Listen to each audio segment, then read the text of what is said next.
Okay, welcome everyone to our planning board meeting on February 25th, 2020. Tonight we're going to have the public hearing for the planning board articles for town meeting. And I just wanted to warn people that actually after the public hearing ends, we will have a few other little bits of business for our planning board. So don't be confused. When the hearing ends, we'll still be here and we'll still be working on a couple of things. So just to set the stage here for the public hearing, our job tonight is to review the warrant articles that are planning related that are coming before town meeting, and to give the public the opportunity to ask questions, to get clarifications, to help us make a better presentation at town meeting, and also to just ensure that we're bringing the best bylaws forward. This, however, isn't an occasion to debate the merits of the articles. That will happen at town meeting itself. And so just to be aware, you know, the Q&A, we certainly want you to ask any question that comes to mind, you know, that you can't follow from the presentations or that make you concerned about whether this is an appropriate bylaw from a technical or objective perspective. But we're not going to get into a debate about whether this is good or bad or whether we should pass it or not. And that will happen at town meeting. So we have 8 articles that the planning board is bringing, and then we have a few petitioner articles, and the petitioners will present those.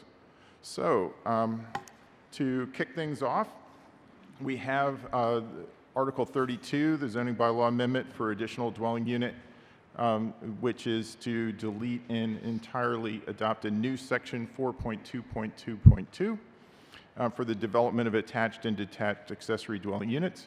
And could Mr. Flint present that for us? Thank you. Thank you.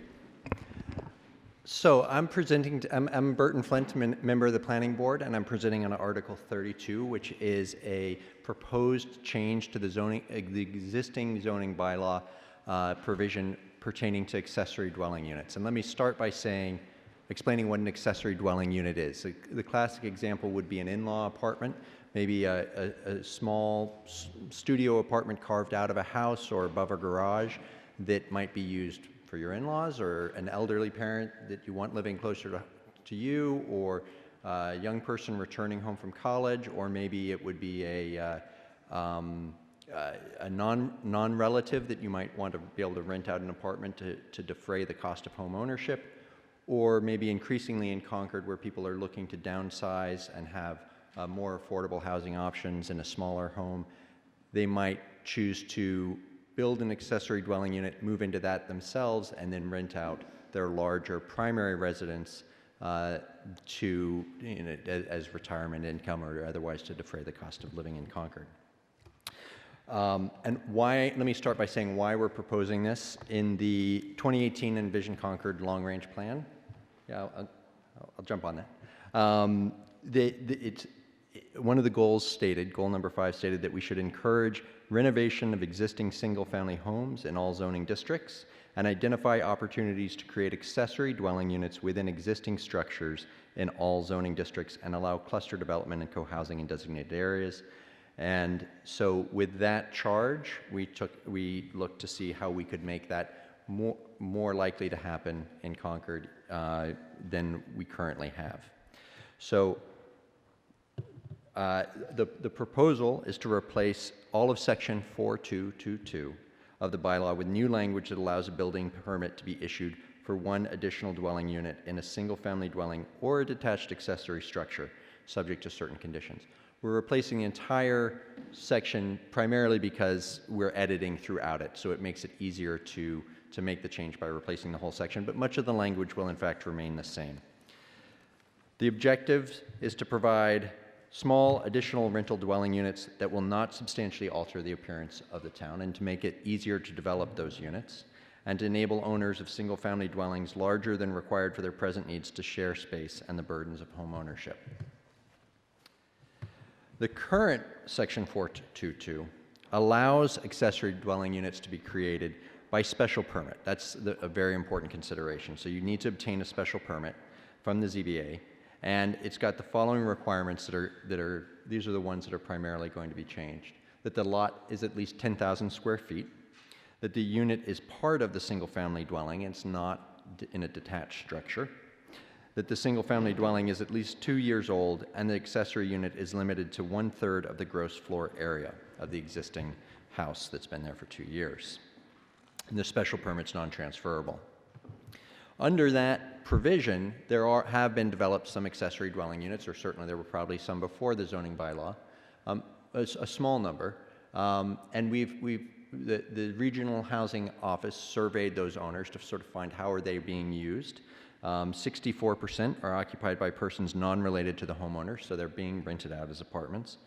Over 50% have only one occupant, so they do tend to serve people that need smaller families or individuals that want smaller homes. 60% are one-bedroom units or studios, and over 50% have been in existence for greater than 10 years. The proposed changes that we would make is, first of all, rather than having that 1/3 of the gross floor area limitation, it could be up to 750 square feet by right, so as opposed to by special permit. This would mean that you would not be going before the ZBA to get an approval for your permit, but you would have you would need to get a building permit to do this.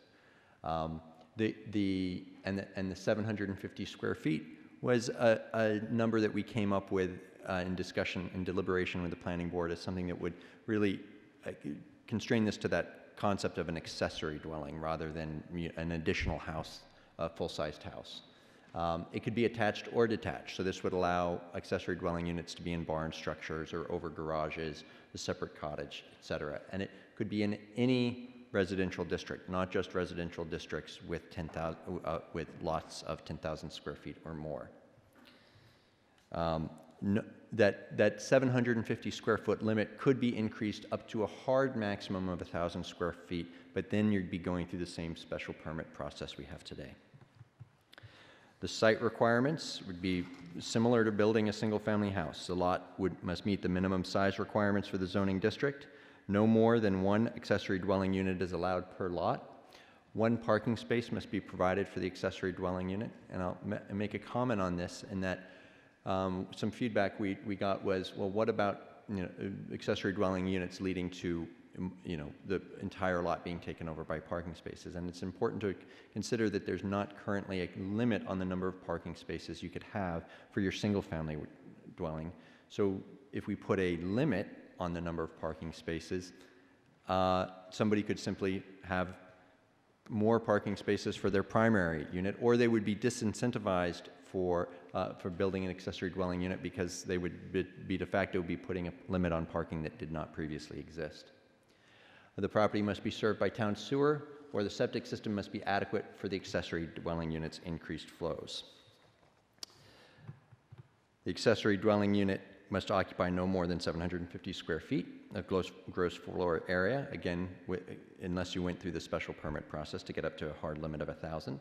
Meet the required setbacks for the primary structure, so that it would be just as if you were getting a building permit to build a single-family residence, and meet primary and accessory structure height requirements that exist elsewhere in the zoning bylaw.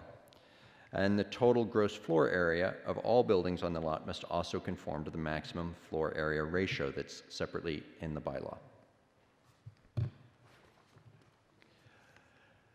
There is an owner occupancy requirement, and this is again going to the spirit of keeping this as an accessory dwelling unit rather than separately being a sort of a multi-family, multi-residence development.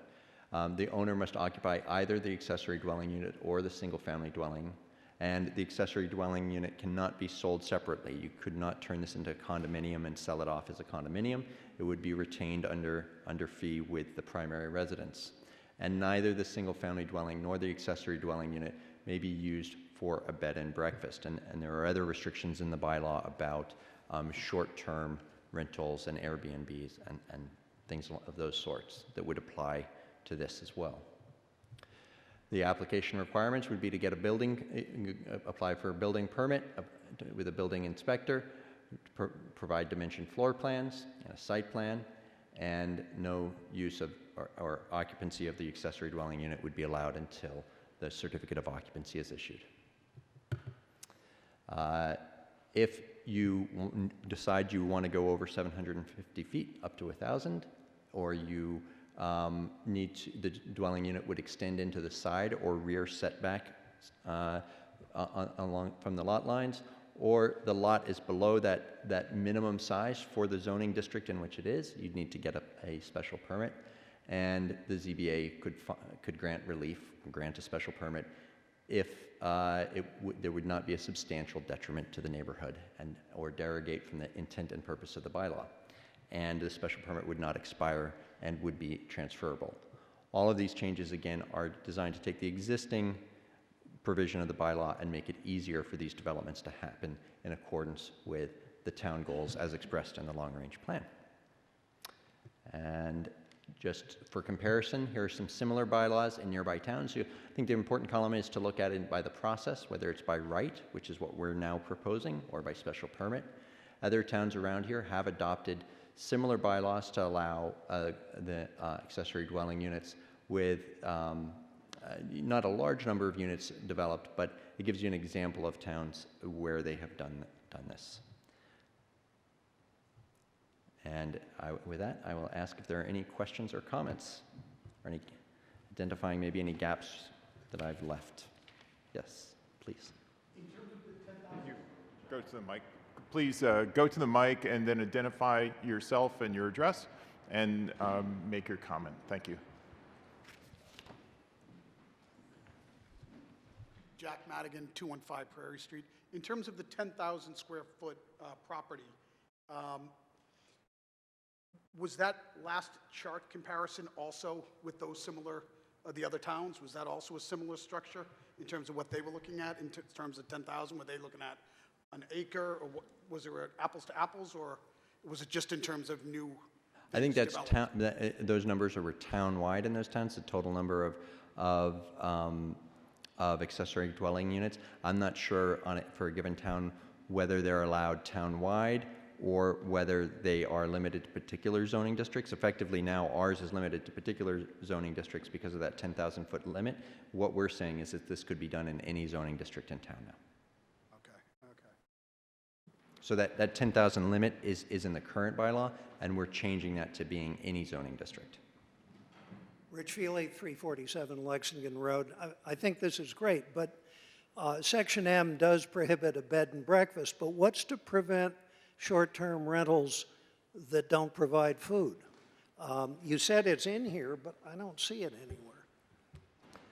The short-term rentals like an Airbnb that you're talking about? Yeah, I mean, I think what we all want is exactly what you've described, the retired family, the single school teacher, whatever it is. But people that live in Concord, what we don't want, I think, is people, somebody Tuesday and somebody else on Thursday. Right, and there's I just don't see where that's, and unfortunately the market for that kind of thing is there. I watch it go by my house on Lexington Road every day walking from Orchard House into town. What's the provision? Yes, sir. And that's not specifically in this amendment because there's separately in the zoning bylaw a provision prohibiting that use town-wide. Yeah, and we can actually go to Elizabeth Hughes, our town planner, who can quote the bylaw. Okay, great. I mean, as long I was not aware that we had a prohibition here. Oh yeah, we do. Pretty Okay, strong. great. Thank you. Well, okay. Alyssa Brown, 158 Laurel Street. I'm just confused mostly by my ignorance about how this would work with the setbacks. If like someone decides they want to build a shed, is that a separate setback than the primary house? And if they decide to build a shed and then they decide to have second story be an accessory structure, how does that work? Burton, do you want to cover that? Yeah. Well, Elizabeth, correct me if I'm wrong, but I believe accessory structures depending on whether they're behind the primary structure, have a different setback requirement. They can Please be correct. as close as 5 feet away from the edge of the property, but then they can only be 15 feet tall. But the thing that we saw is that if you were going to now take one of those structures and maybe put a second story on it, that might be fine in some lots, but it might not be fine in others. And so this is why there'd be a special permit requirement, that it would give the opportunity for review if there was something, and so that's why we use the primary structure setback, which would be 15, 20, depends on the dimensions of the lot, the zone, district you're in. But we said to be conservative, we'd require primary structure setbacks for any by right construction, and for anything that was in the accessory building setback, which are smaller, they would have to get a special permit. Okay, so if a house has the primary structure has 20 feet front and back. Yeah. This would only allow it 20 feet front and back. That's right, by right, yeah. My apologies, I got here a little late, but I'm wondering if you can clarify what you're talking about with... Oh, you need to identify yourself and address, please? My name is Michelle Flem. I live on 324 Sudbury Road in Concord, Mass. Okay. When I saw that you decided to add this measure of an ADU, one of the things that I've been thinking about is, in my neighborhood is we have a number of new houses that are already being created that take up a good chunk of the lot. They're these big 3,500, 4,000 square foot houses that are coming up, taking away what I see is, the biggest priority, which is to keep our smaller Cape Cod houses, which is like really our more affordable housing stock, allowing people to buy into the neighborhood and allow other people who may want to stay to age in place. To me, that is the highest priority to have in terms of affordable housing. But that being said, in terms of an ADU, I'm just wondering about the concept of, in this writing, if it looks, I can't remember exactly what the writing is, but it essentially says, depending on where it is and how it looks and whether or not it's not an impact in the neighborhood. So I'm wondering if you could just clarify, in terms of the special permit process and other things, how would you be assessing that impact on the neighborhood? Yeah, so I could speak to that. So what we're doing is, with this, is we're saying that you get to build that by right. So the planning board or the ZBA would not be doing an assessment unless the applicant was going, as our chair was just referring to, into the setbacks, or they were wanting to go above 750 feet up to 1,000 feet in total size. So that's the big difference, is we're saying that you would be able to build this by right, rather than going through the permitting the special permit process. Excuse me. But there is some control, which is provided by the dimensional requirements of the zoning district. So depending upon the zoning district, we have height, setback, and the floor area ratio requirements that mean that the building size, collective building size on the lot, can only be so big. There's a hard limit. So to make that clear, they could, using the exact same external structure, build a house, but by right. What this allows them to do is have it be a separate dwelling, rather than a single dwelling. But the total square footage can't be any bigger. Okay, See what I because mean? that really is an issue in our neighborhood in terms of an impact. And I do think it really takes away from, to be honest, what certain people can afford. So could you just clarify for me before I run away, and I may have missed this and I apologize. Why is it that the town thinks it's so important to put this in place right now? How can I see this as something other than essentially to help out developers and other things? Like, why is it an important priority? Sure, I'd be happy to answer that. And it goes, it's exactly why we're proposing this, is because of some of the concerns that I hear in your question, which are expressed in the long-range plan, which was creating more options for smaller, more affordable housing.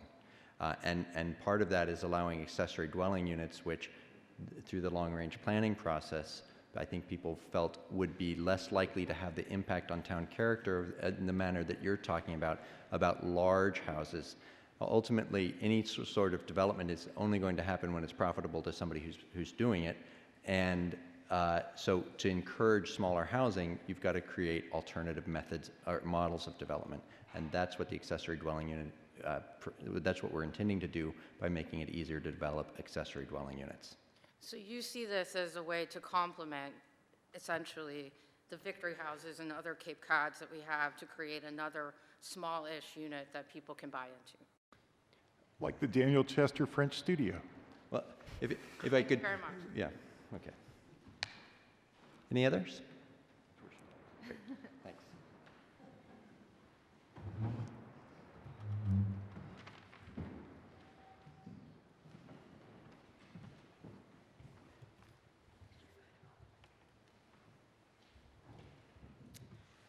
Hello, I'm Nathan Bosdet, 151 Hubbard Street, member of the Planning Board, and I'll be discussing Article 33, a bylaw amendment to two-family dwelling units. You can think of this in some ways as a complement to Article 32, which Mr. Flint went over, in the sense that it is also looking to create additional, less expensive, smaller housing options for the people of Concord.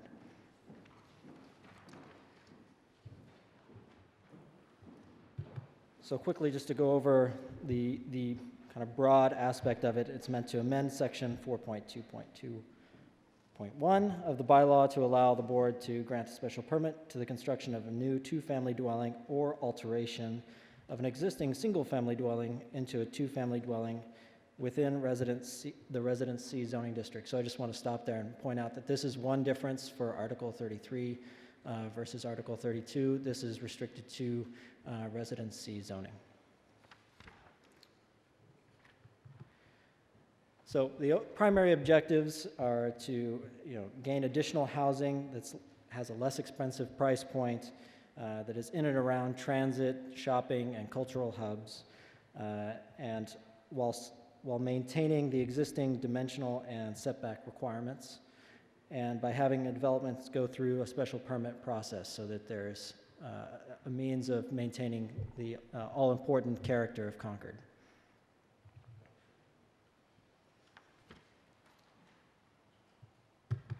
So building on to the idea of maintaining neighborhood character, prior to 1928 and formalization of zoning within Concord, two-family developments or homes were pretty common. If you go on my street, Hubbard Street, you'll see a number of them. Any other parts of West Concord, you'll see them. You'll see them there. So we know that there's 106 two-families today. 66 of those are within Residence C. So to allow for these as new developments would not be, out of the norm for what you would see in and around Concord currently.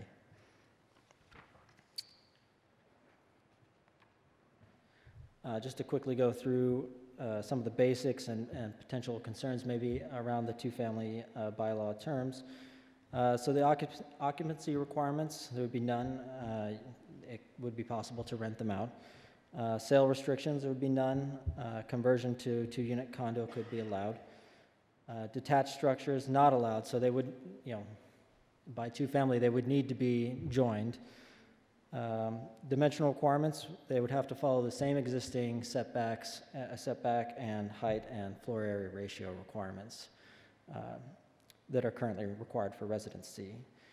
And min and max unit size, again, following the existing requirements. And there would be no, there would be no expiration on it. The special permit is permanent and transferable. So how did we get to choosing Residence C as sort of the boundary for these two families? Initially, in our deliberation on this, we talked about looking at walking distance of half a mile, 3/4 of a mile. We thought about half-mile radius out of any center point in Concord and West Concord, and we decided against those for a few reasons. And it was just that Residence C was an existing overlay that aligned with some of the things that we were trying to do, which was, as shown here, is to add density or allow for added density around those transportation and shopping hubs.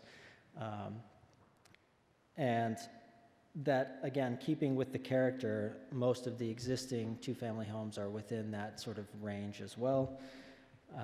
And to keep to scale, basically, the residency zoning requirements fit what we were trying to do. And of course, the obvious one, it just removes the complexity of adding yet another overlay district that could cause problems further down the line. Similarly to Article 32 that Mr. Flint talked about, the two-family amendment fits with Envision Concord, again, looking for means of increased density within the town centers and transportation hubs. I won't go through reading all of them there. I'm sure many of you are already familiar with Envision Concord. I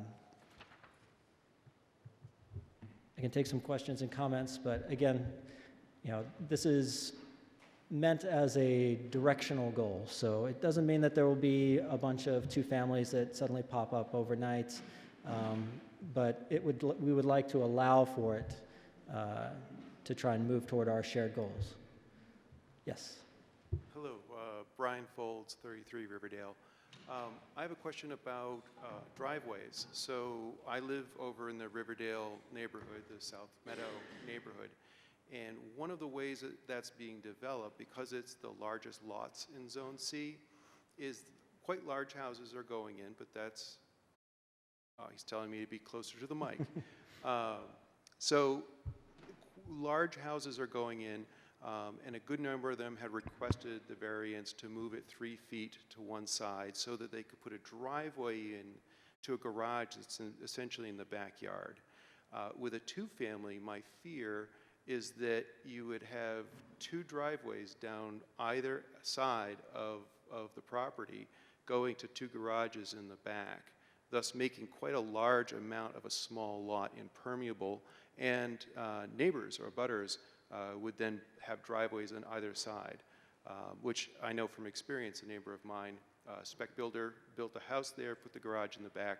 He literally put the pavement on the property line, and then after he was done, the real estate agent said it doesn't look very pretty, so he asked the neighbor to plant shrubs to screen their house.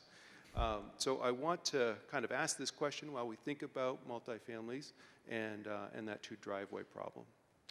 I think that's a great question. I think that came up when we had some discussions about this before for both the additional dwelling units and this. And the first thing I would say for the two families is that because it is by special permit, it would be something that would be discussed at the planning board. And I mean, I think I can speak for most of us, and conceptually where we want to go is not to have that sort of design where you would have two separate driveways. The idea is to sort of lessen that, right? So that you have two families now living in a shared space, and as opposed to living in two plots and having their own driveways, that they would share a driveway, share a garage space potentially.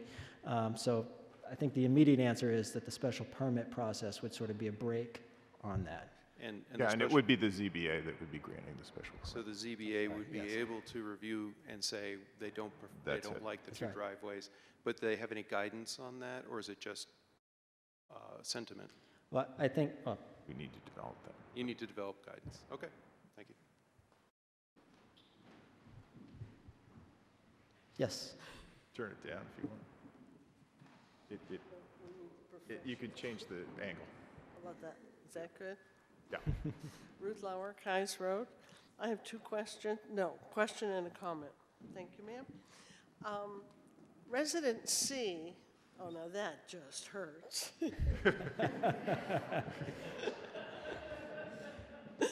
So I'm very tall. So resident C is centrally located,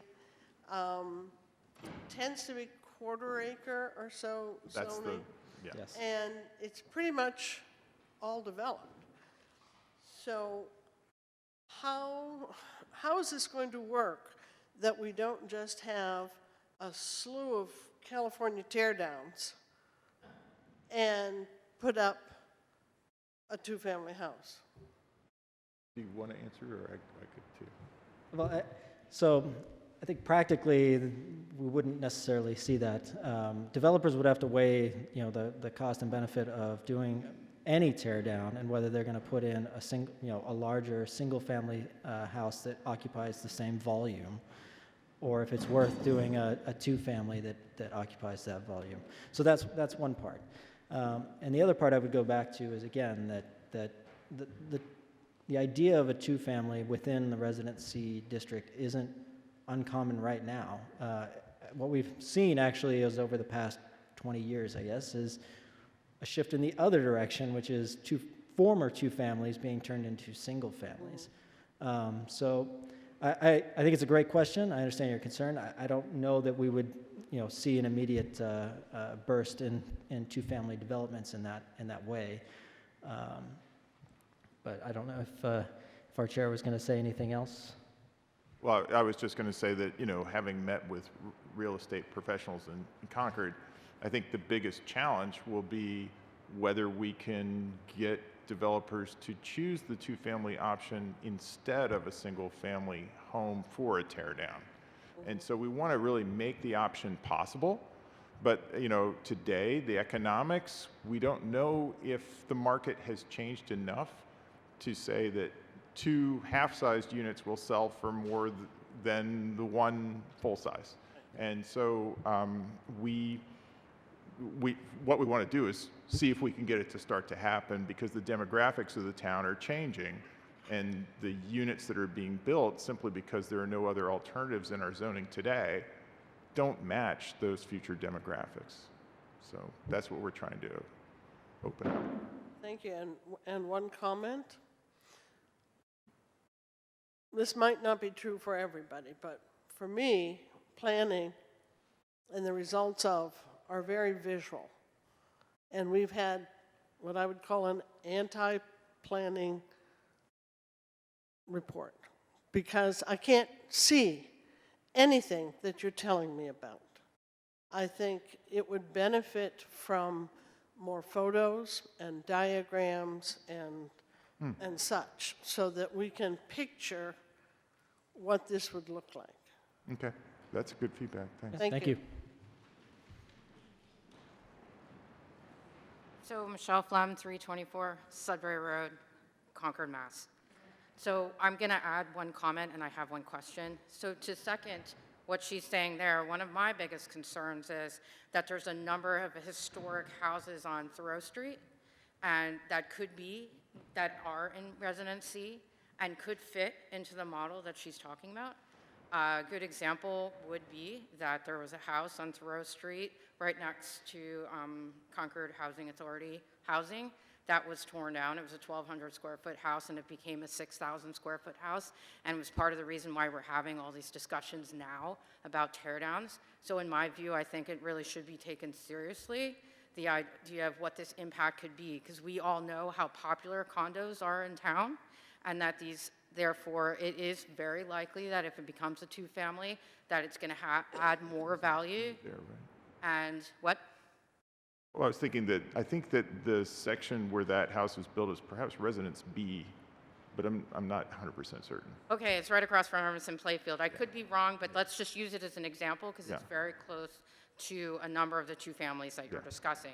So I really think it is a real concern, and I really think that, it could be financially better for a developer because of the demand of these smaller, condo-like housing. You know what I mean? Because it could be seen as a condo, just like on the houses that have been changed on Hubbard Street into, side-by-side duplexes. And then the other key point there, I think, is that because we have this demolition delay law, a lot of these houses could be argued as historic and do give our town, our center of town, a lot of character. So really thinking about how we can preserve those houses and make them more useful in this regard is laudable, but at the same time, it needs to be protected in some way, in my view. I think there needs to be more guidance and more regulations around it, just my opinion. So my question really is, we're talking about this as in Residence C. And one of the concerns I have, especially looking around the United States, is that zoning is changing.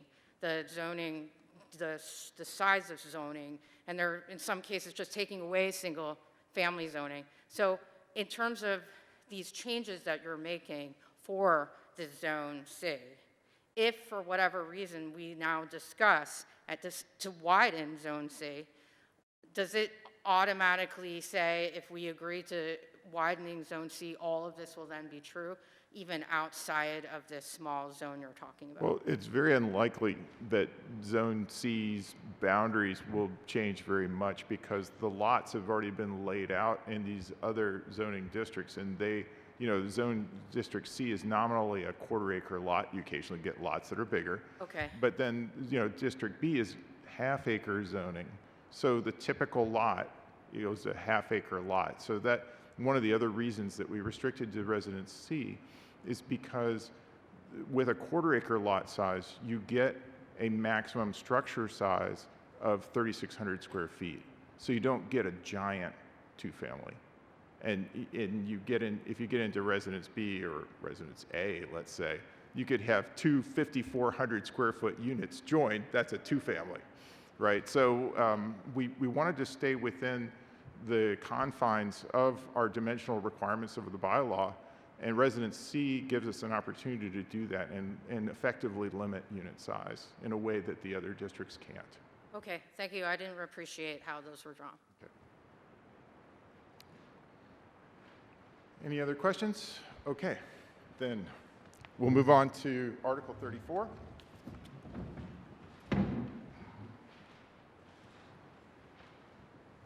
So this is the Planned Residential Development Bylaw, Section 10 of our bylaw. Just to give you a little background, the Planned Residential Development Bylaw has been in place since the 1970s. It went through a couple of renovations over the years. The first renovation was to add affordable housing requirements, and effectively meant that there were almost no planned residential developments for a while because they were probably too stringent. And then those requirements were in effect relaxed. There still are some, but they're relaxed they're there for bonus density.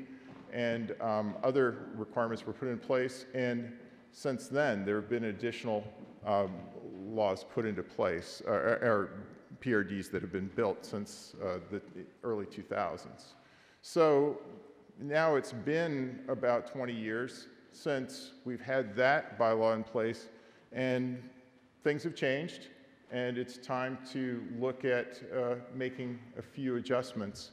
And in particular, as we've reviewed PRD applications over the last few years, we've just thematically seen some things that we, as a board, would prefer to see in these developments, and we felt that it made sense to enshrine those in the bylaw going forward.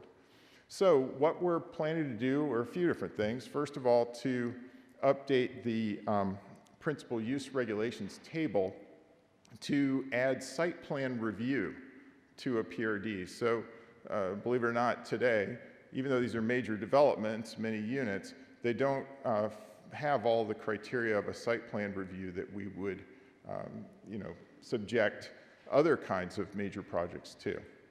The second is that we would update Section 10, first of all, to change the permit granting authority for planned residential developments. So today, the permit granting authority is the ZBA, though the planning board actually probably spends the majority of the time with the developer in each of these projects, because we develop the recommendation that then the ZBA acts upon. And then finally, and this is probably the bulk of the changes, to better align the open space, housing diversity, and sustainability provisions that are in the bylaw with the town's long-range plan, which was recently updated. So let's go through each of these in turn. As I mentioned, there have been 27 PRDs that have been built in Concord since 1977, and there were a batch of them that were basically done in the 80s, and there's another batch that's been done since about 2000. So what we do with the site plan review for PRDs is to really take a process that's currently used for institutional, business, and industrial uses, such as, hotel, motel, and mixed-use projects, and to apply those same site plan review criteria to the planned residential development. So this looks like we can look at things like lighting, stormwater, siting of utilities, all the kinds of aspects that a major development project really should get review on. So that's the first thing that we want to change. Second thing on the permitting authority, as you look at the range of responsibilities of our boards, the zoning board is most often looking at projects to change an existing property. When it comes to laying out a new development, the permitting authority for example, subdivision, the laying out of roads for a new development, that's the planning board. What's more is if we have a residential cluster, a residential compound special permit, the planning board is doing that. So thematically, new development, kind of greenfield development, is something that the planning board, as the planning kind of organ of the town, is what we think should be handling this. The second reason that the planning board perhaps should be the permit granting authority is just for the sake of efficiency. So today, we go through a very extensive process in the planning board of review. We compose our recommendation letter, and then the process effectively starts all over again in the ZBA. And this is not only a burden on developers, but it's a burden on the public who has an interest in these projects and feels that they need to show up at innumerable meetings. So this is our proposal to make that change. Now let's move to the other aspects of the bylaw to align with the long-range plan. So the first one is with open space requirements. Today, Concord requires 25% of open space to be set aside. And when we look at recent projects, in fact, you can just look with this chart, since 2000, you can see the amount of open space as a percentage that's been set aside, and that there's been a slow but steady decline in the amount of open space that is offered by developers in their proposals. So just going back for a second, when we looked at neighboring towns' PRD bylaws, what we found was that ours had the least open space required. And in fact, at 25%, it was less than, I think the next was at 33%, but they were up to 40%. So what we thought was it was worth, again, if you look at this chart, looking at historically where these projects have gone, and that we've had a pretty good track record of having at least that much open space offered. So we wanted to ensure going forward that we actually did get that much. So we're setting that as the low bar now instead of 25%. Okay, the next point is the diversity of PRD housing units. So one of the other trends that we've been seeing in PRDs lately is unit sizes are getting bigger and bigger. And that means that PRDs are not all that different from subdivisions. I mean, yes, they set aside some open space, but they're looking less and less like alternative forms of development. So what we're suggesting is to try to incent developers to build more of the types of units that we need. And those are, first of all, ones that have more than 2,500 or less than 2,500 square feet of gross floor area. And also those that are more accessible, because we have a changing, aging population in town. And we would like to see more units with a zero-step entry and with a master bedroom and full bath on the first floor so that they are accessible. And so what we're proposing to do is to be able to offer density bonuses in that case. Then, sustainable design. I think that we've seen that thematically for this town meeting, there are a number of proposals around sustainability. With regards to the planned residential development, again, because this is new greenfield development, these are developments that ought to model the future of our energy use, not the past. So we have, as a board, I think, been increasingly concerned with proposals that don't express this kind of interest. And so we would like to mandate basically green building design and the low impact development. So we consulted with our sustainability director in town, and we've come up with this set of criteria that we would incorporate then into the PRD bylaw for future evaluation of PRD proposals. And then finally, there's the notion of a wetland. And so what we wanted to do here was to really broaden the definition of a wetland so that when most people would look at something and say that's a wetland, that indeed it would be a wetland. Okay, so we're going to now exclude all federal, state, or local regulated wetlands from the calculation of upland area. Okay, and again, we've seen, is there less and less developable land in town, we've seen proposals that, you know, are taking more marginal types of sites. And then we just also made an update to the Clean Water Act, you know, as the reference for the wetlands definitions. So, and then finally, I believe here is the tree preservation bylaw compliance. So, you know, it was always our intent that the tree preservation bylaw would apply to these kinds of developments, but it wasn't explicitly the case. And so there was some ambiguity. And so we wanted to clarify that that was the case. Now, the other issue is that with PRDs, we do have a different set of steps that are taking place. So, you know, to do your tree inventory and all that, it's not like you're an existing property owner doing a redevelopment. This is a new development. So we made a couple of changes to reflect that, and so that now that would be included in the PRD bylaw. Oh, and then, sorry, there is one more, which is alignment of height requirements. So today, the height restrictions for a PRD strictly state that height is maximum is 35 feet of height. Now, that does not take into account different kinds of special cases that can occur. And so anyone that needs to exceed that height would need a variance from the bylaw, which of course is very difficult to grant. So there is already a provision in our bylaw for the ZBA to grant a relief from height requirements under certain cases. And so just to make this uniform with all the rest of the residential development, we were going to apply that same criterion here. So this, once again, is aligned with our Envision Concord plan.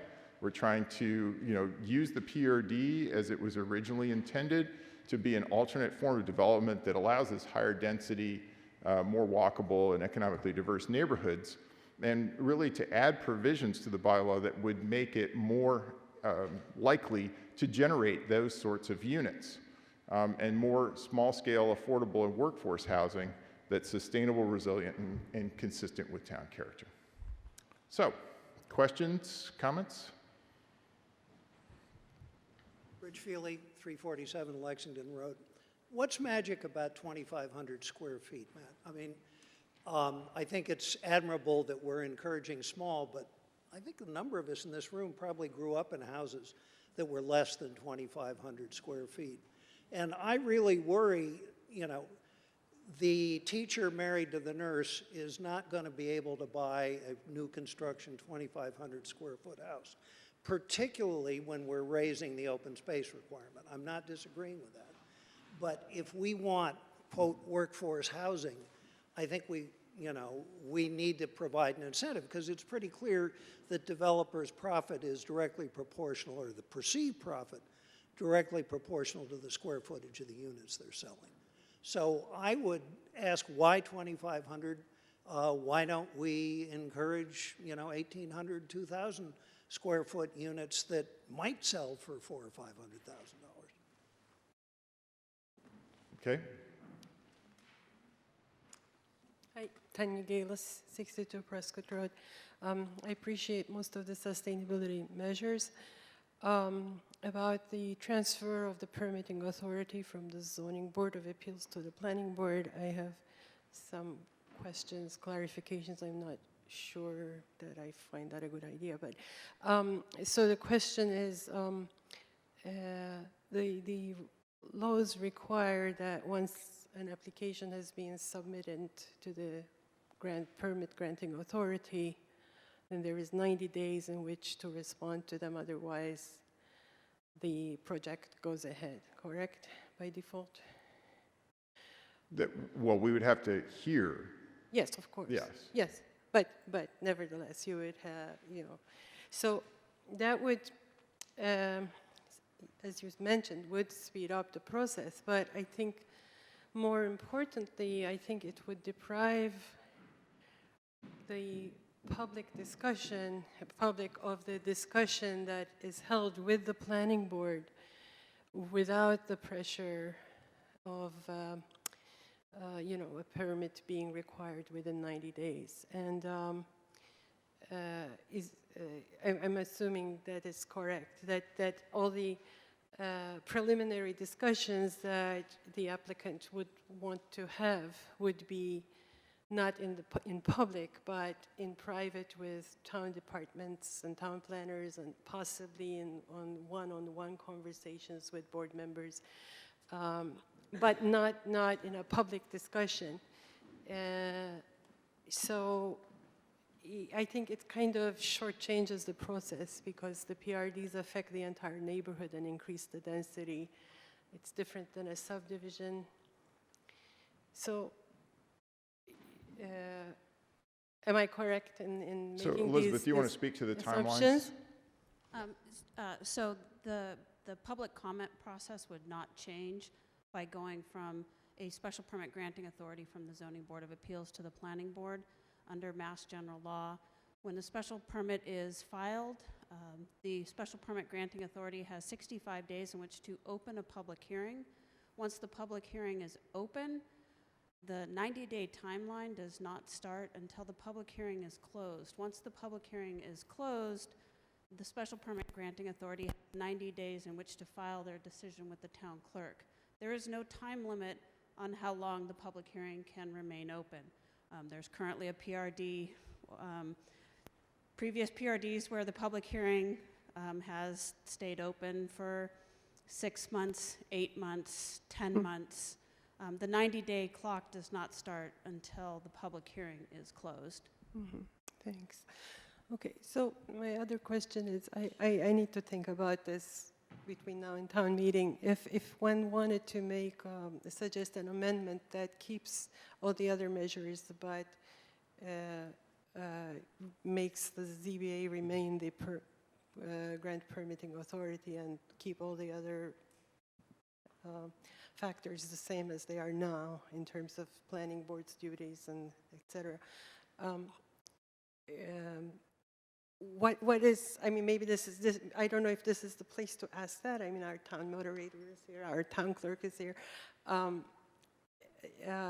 Do we just like make a statement, is it possible? And B, do we make a statement saying, keep everything the same, but do not grant the, So the town moderator is here, and you could consult with her. I think that would be within scope, I'm saying, just because you're striking one of the proposals. Right. But I think how it would be worded, all that stuff, there are certainly people that could help. Okay, Yeah. thank you very much. Sure.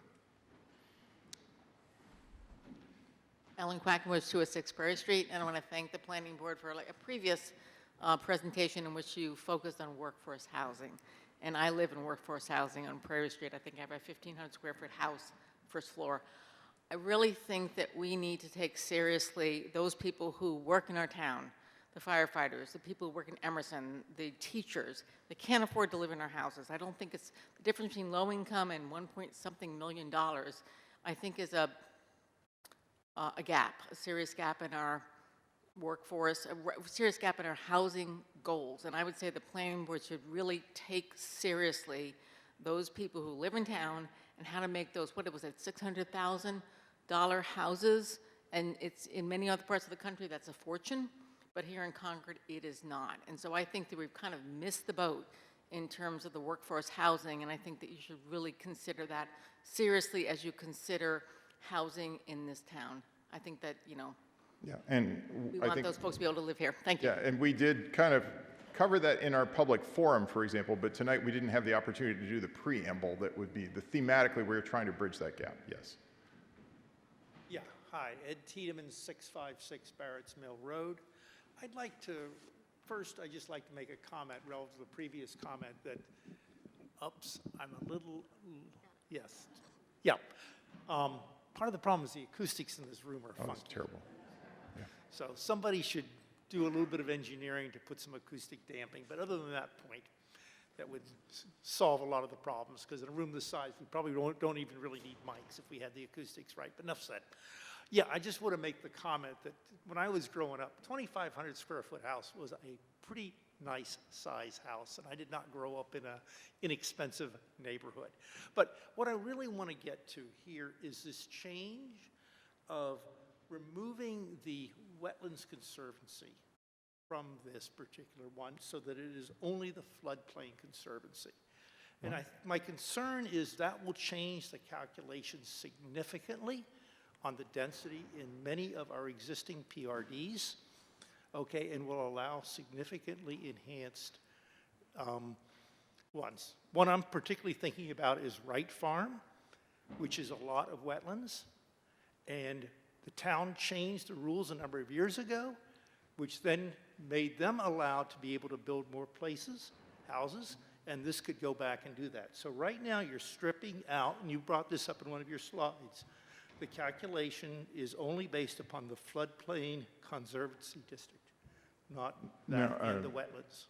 It's land that's not within the floodplain conservancy district or freshwater wetlands. It's both. Okay. Yes, this is tightening, not loosening. It's tightening. Yes. Okay. So this, because so you're saying that it's tightening that. So the federal, state, or regulated wetlands is a larger than the wetlands only. Well, basically, we're saying anybody that declares, any of these authorities that declare this to be a wetland, we say, yep, that's a wetland. Okay. Okay. Yeah. That would be, okay. Yeah. I didn't understand that. Good. Thank you. Diane Proctor, 57 Sudbury Road. Matt, a technical question. When does, if this were to pass by town meeting, when would this ordinance go into effect? Would it be immediate? I presume it can't be retroactive, but No. does it go into effect It would immediately? not take effect until the Attorney General certifies it. That's what I thought. Okay, thank you. And any sensibility whether other towns have received approval of this Well, kind we of typically document? would get this certification, in the summer, late summer, early fall. Okay, thank you. Yeah. Hello, Mark Galis, 62 Prescott Road. I very much support improvements along, the lines of sustainability, wetlands, open space, more affordable housing, all that. I'm wondering if there's a specific reason why you chose to combine those improvements to the bylaw with the change of granting authority instead of making it two separate motions, because to me, all the unforeseen consequences of changing the granting authority in the process, especially when a lot of the public doesn't know all the details. It's great that Elizabeth used the town planner, explained some of the timetable, but again, I wonder if there's a specific reason other than saving print that those were combined, because they seem like animals of very different colors. So there is one reason that I can cite, which is, for example, the changes we're making to the references to the tree preservation bylaw are relative to it being in a special permit process. So if we now would not be the permit granting authority, then we would not be in a special permit process. So some of maybe the language about pulling the tree preservation bylaw in might not be accurate anymore. So there was some crossover. Yeah, yeah, basically, All right, thank you. sure. Alyssa Brown, 158 Laurel Street. I was looking at the section 10.2.11, sustainable design requirement. Yes.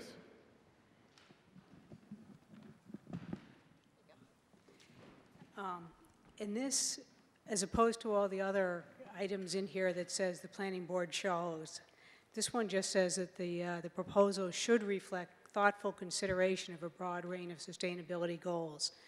And then it says this design should be consistent with and further the goals of the town. But I found in general, when you ask developers to thoughtfully consider things, they do thoughtfully consider them and then reject them as being untenable or not financially viable. And although this may be a step in the right direction, I don't think it'll do you any good whatsoever unless you're able to put a little bit more teeth into that.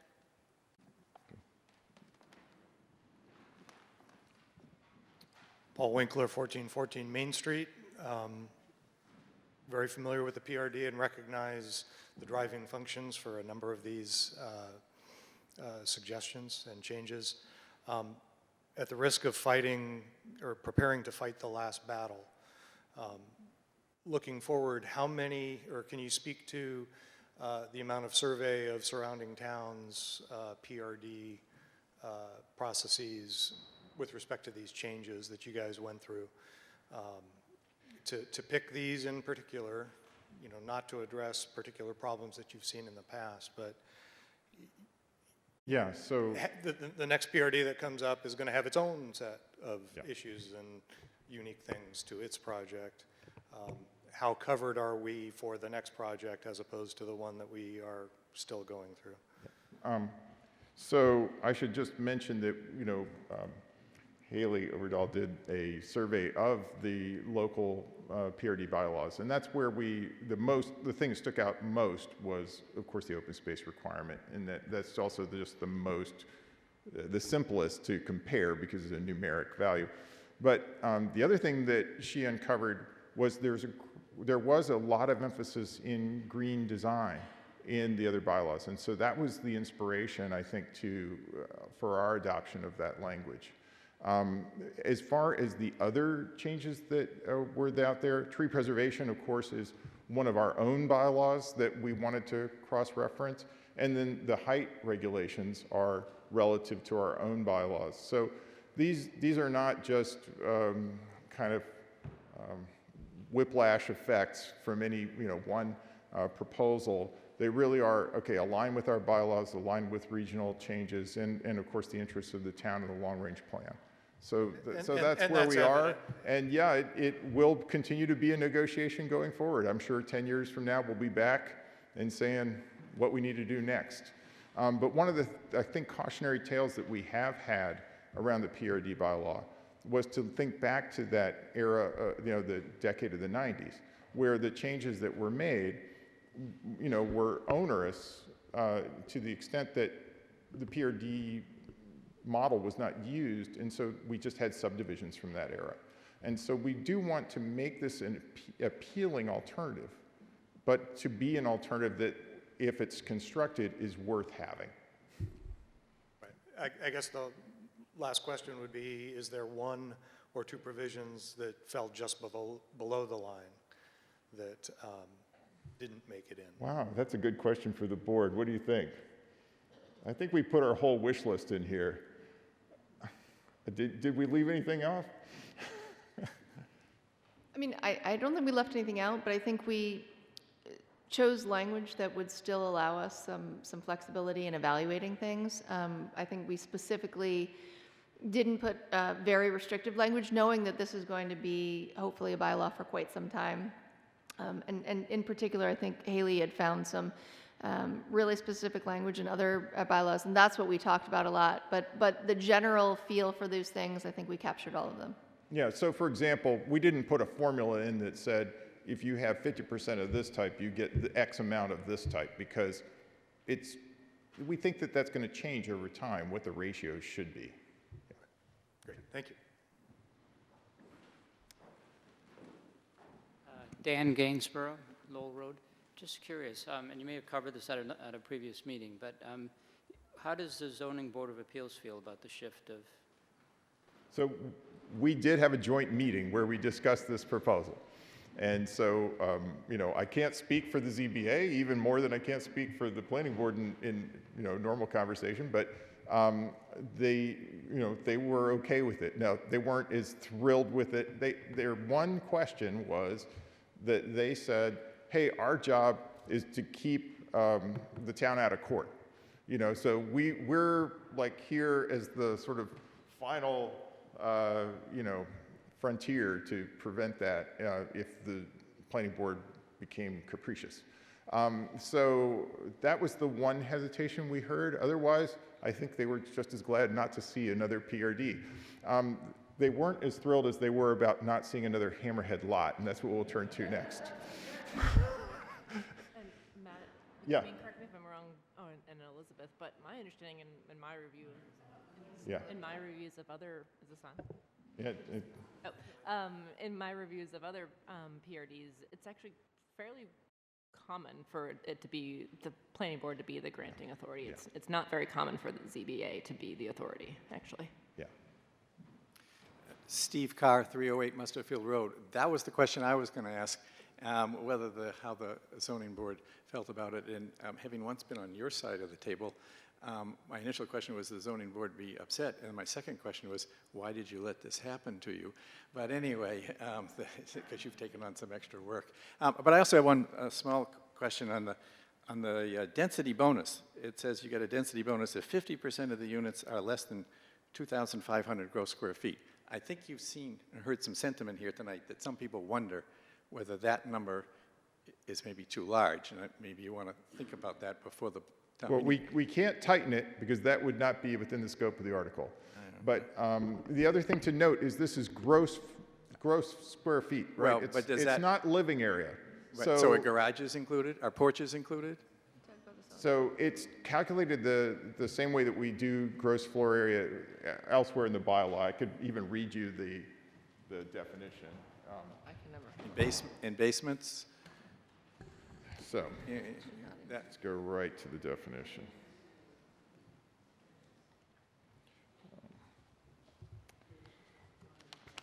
Gross floor area, the sum of horizontal areas of the floors of the building measured from the exterior face of the exterior walls, or from the center line of a wall separating two buildings, not including any space where the floor to ceiling height is less than 6 feet 8 inches. So an open porch? Open porch would not be considered. Garage? I mean, open porches, at least in other parts of our bylaw, we tend to try to encourage those kinds of. But garages account towards our floor area ratio. It's a separate structure. If it's attached? Then I can't. I don't need to know. I mean, Yeah. those questions may be raised somewhere along the line.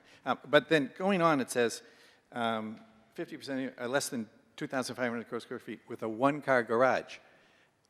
If there's no garage, is that entitled to the bonus? I don't know what the right answer is, but again, it sort of implies that you have to have a one-car garage. Maybe no car garage is even better than a one-car garage. Yes, that's true. I wish that we had seen proposals that even had very many of them. Yes. Hi, Joe Stein, 21 Thoreau Street. So I just want to say thank you for increasing the minimum size of open space. I think that's great. But it did range from, if I recall, 25 to 40%. And given our tradition of open space in this land, I'm curious if the board had any discussion in terms of why not 40%. Thank you.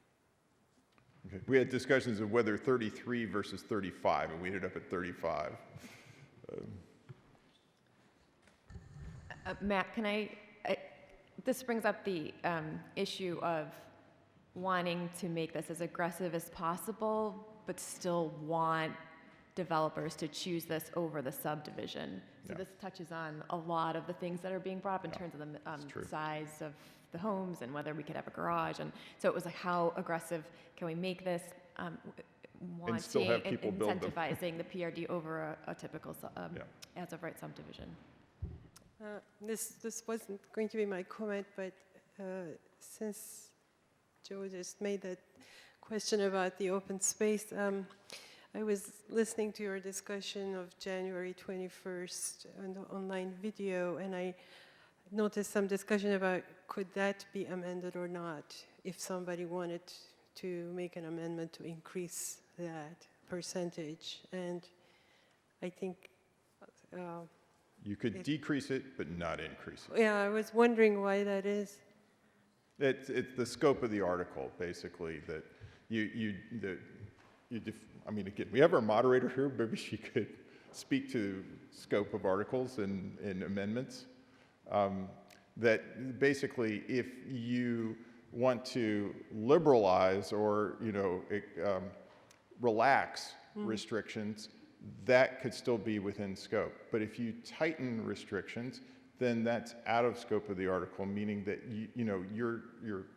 so when you go to a 40% open space requirement versus 35, that is making this a more stringent bylaw. And so someone who wasn't, noticed that additional restriction might be coming could say, hey, you just did something that you weren't proposing.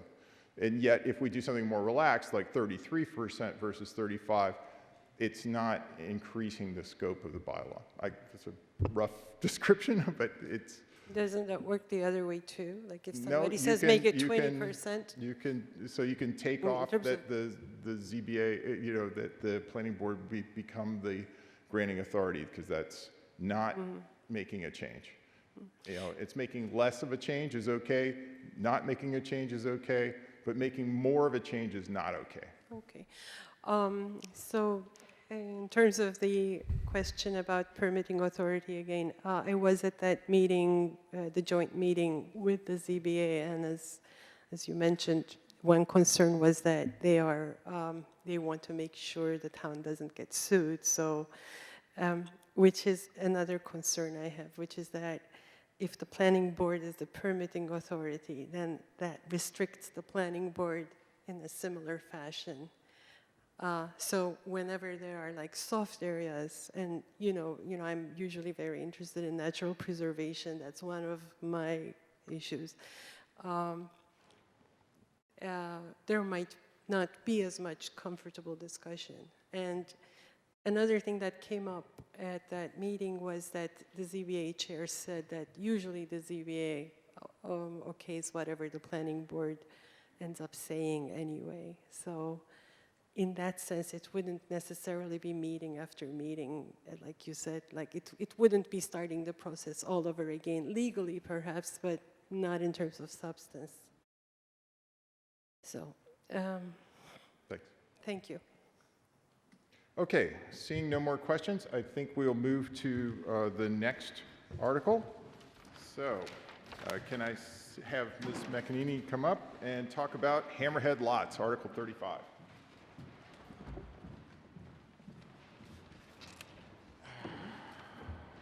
Oh, you stole your...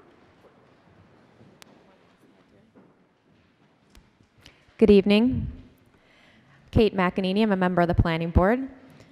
I'd also like to say that I'm raising a family of 4 plus a pet in a house that's much smaller than 2,500 feet. So if anyone has any questions about it, it does happen today, not just when everyone was growing up. And we're very, very happy there. I am going to present Article 35, which is about hammerhead lots. A hammerhead lot is a lot which does not have the frontage that's otherwise required under a buildable lot under the zoning bylaw. But potentially it is approvable under a special permit if it meets other dimensional requirements and other considerations of a special permit. There's no proposed change to the design requirements or the special permit requirements, review requirements associated with the approval of the hammerhead lots. The proposed change here is to change the permit granting authority from the ZBA to the planning board.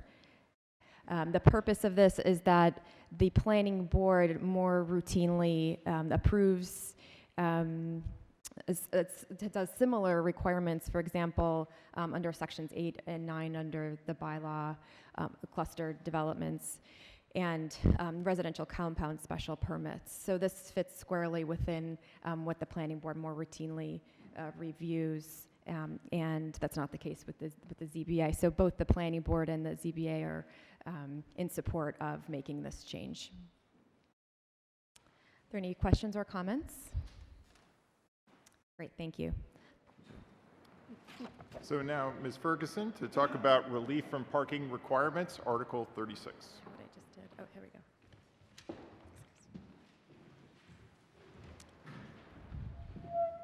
I'm Kristen Ferguson, 218 Thoreau Street. And if we're comparing square footage, ours is like 1,500 square feet. And you also have a dog. 4 terrible dog too. Okay, so this article is about relief for parking requirements and some criteria that we are proposing to incorporate. If you recall, relief for parking is brought before the planning board if there's a change of use or increased use. That's kind of when it comes to us to evaluate whether we're going to recommend that relief for parking. And a lot of things are changing with parking and our evaluation of that. But for a while, we've been kind of informally considering 6 criteria, and we're going to talk about those and formalizing that as part of this change. So the 6 criteria that we have been using are, we want to see documentation from parking studies or transportation industry publications that show the parking ratios that are required for that in the zoning bylaw don't align with current industry standards. Again, if we don't need to pave everything, we don't need to park everywhere if things are changing in terms of our transportation needs. And so we would like our applicant to bring forward a current study that can show us give us some more specific information upon which we can make our recommendation.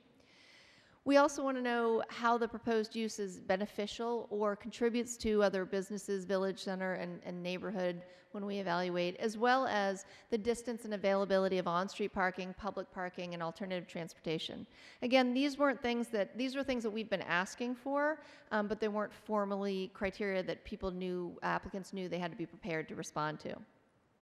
3 more are information about the intensity of the use and the number of employees required, as well as alternative provisions for off-site parking for employees and the availability of convenient bicycle parking.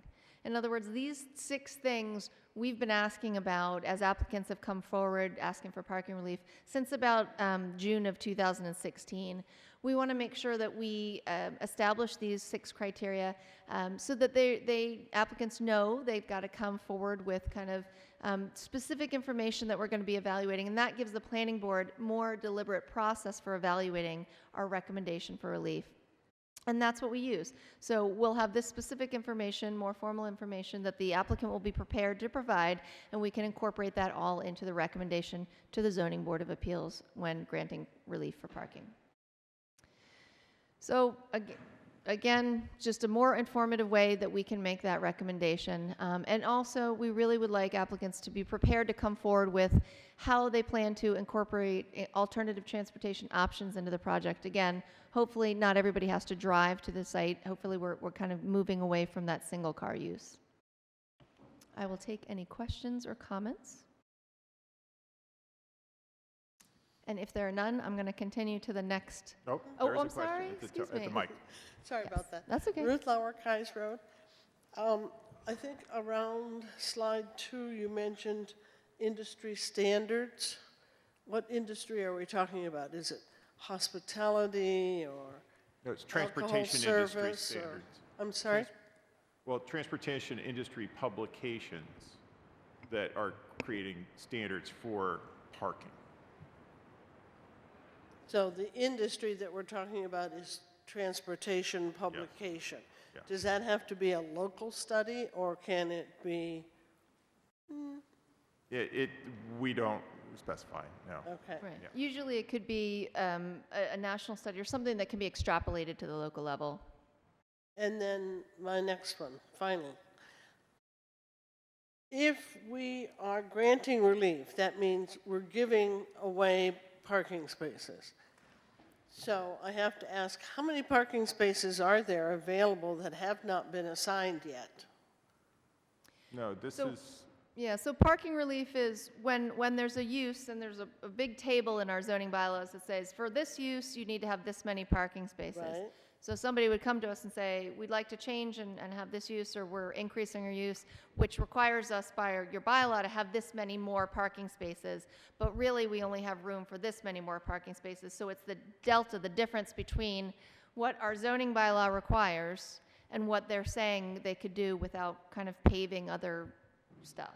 So just to give a specific example, you know, we have a proposal we were just looking at today for apartments to be built right on Commonwealth Ave in the center of West Concord. So our bylaw would say that you need 2 parking spaces per unit. But in that location, really 1 or 1.5 at the most would be necessary.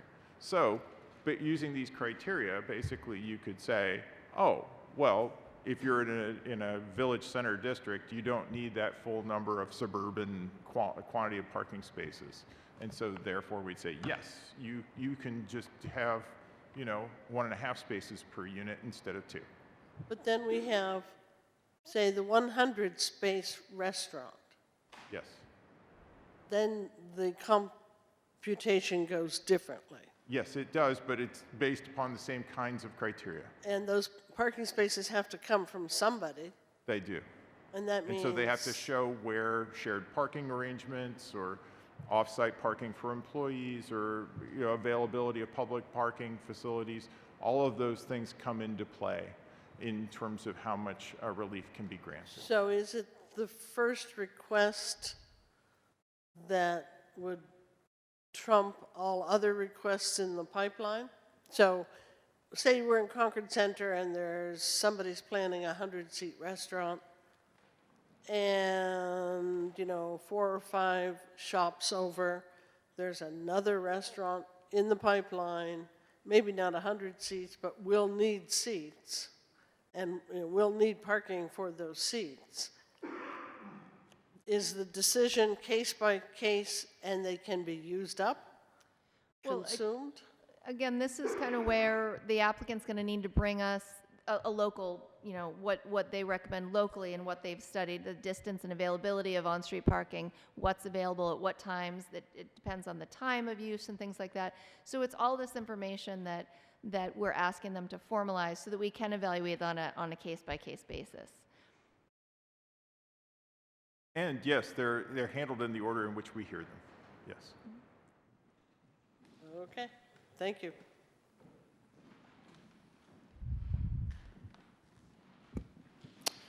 Ned Perry, 362 Bedford Street.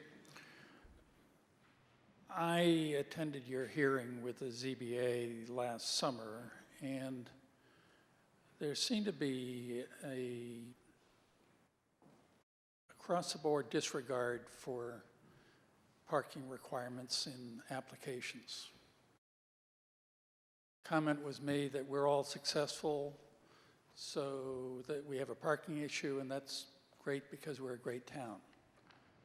I look at your criteria, and I wonder whether they're meaningful for you.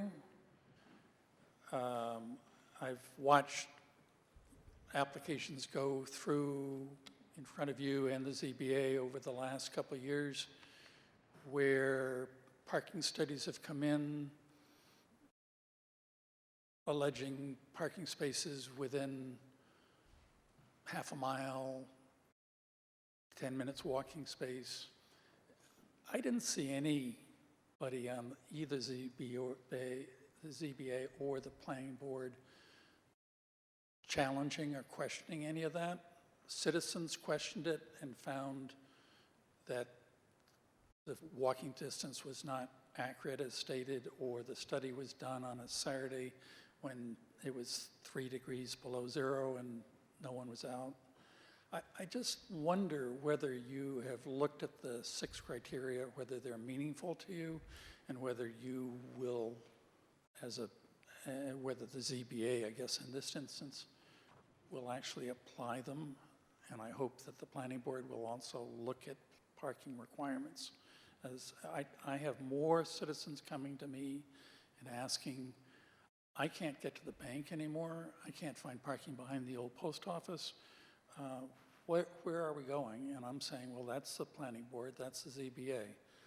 So I hope that you are taking these criteria seriously and that they are meaningful as you put them up on the board. Thank you very much. Yeah, and I can just speak to having been on the ZBA as well as the planning board over the period both before and after these criteria were put into place. We now have 4 years of experience of using these criteria, and I can tell you that they've been very helpful of giving us a more consistent process than what we had previously, which was kind of like, well, how do we feel? Do we feel like this needs, this is good or not? And we have typically, as parking relief proposals have come in, ended up with basically concessions in the case of, for example, providing employee parking or providing bicycle racks or other kinds of alternative transportation options, contributions to Crosstown Connect that actually I think have been effective, and that's why we felt that we would take what were up until now somewhat informal criteria that we use for our own evaluation purposes and put them into the bylaw itself, and that gives the applicant heads up in advance as to here's the kinds of criteria that you're going to need to answer to. So that's why we were after it. Yeah, Ed Tiedemann, 656 Barrett's Mill Road. Could you go back to the previous slide? I think it was number 1. Yeah, I have this comment on documentation from parking studies, and we all know the old adage about statistics. And I keep thinking that the developer is always going to give you the statistics which show him in the best light for what he wants to do. And I would recommend that we do something like put the words like generally accepted parking studies, so that the developer cannot cherry pick his parking study. Thank you.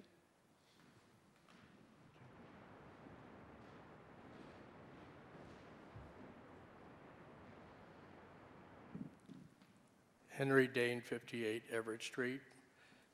I've dealt with a lot of businesses that have tried to establish themselves in the business centers of town.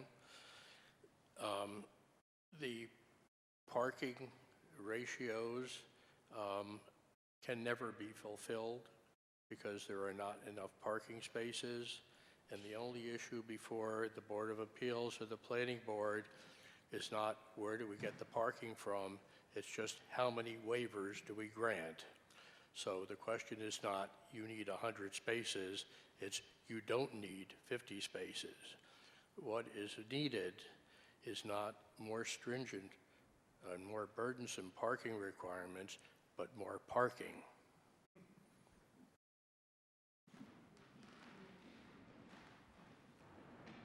Steve Carr, 308 Musselfield Road. Although I agree with Henry's point, my point is a much more minor one. In the text underneath the actual language, it says that this will require the applicant to provide a more informative basis for the request, et cetera, et cetera.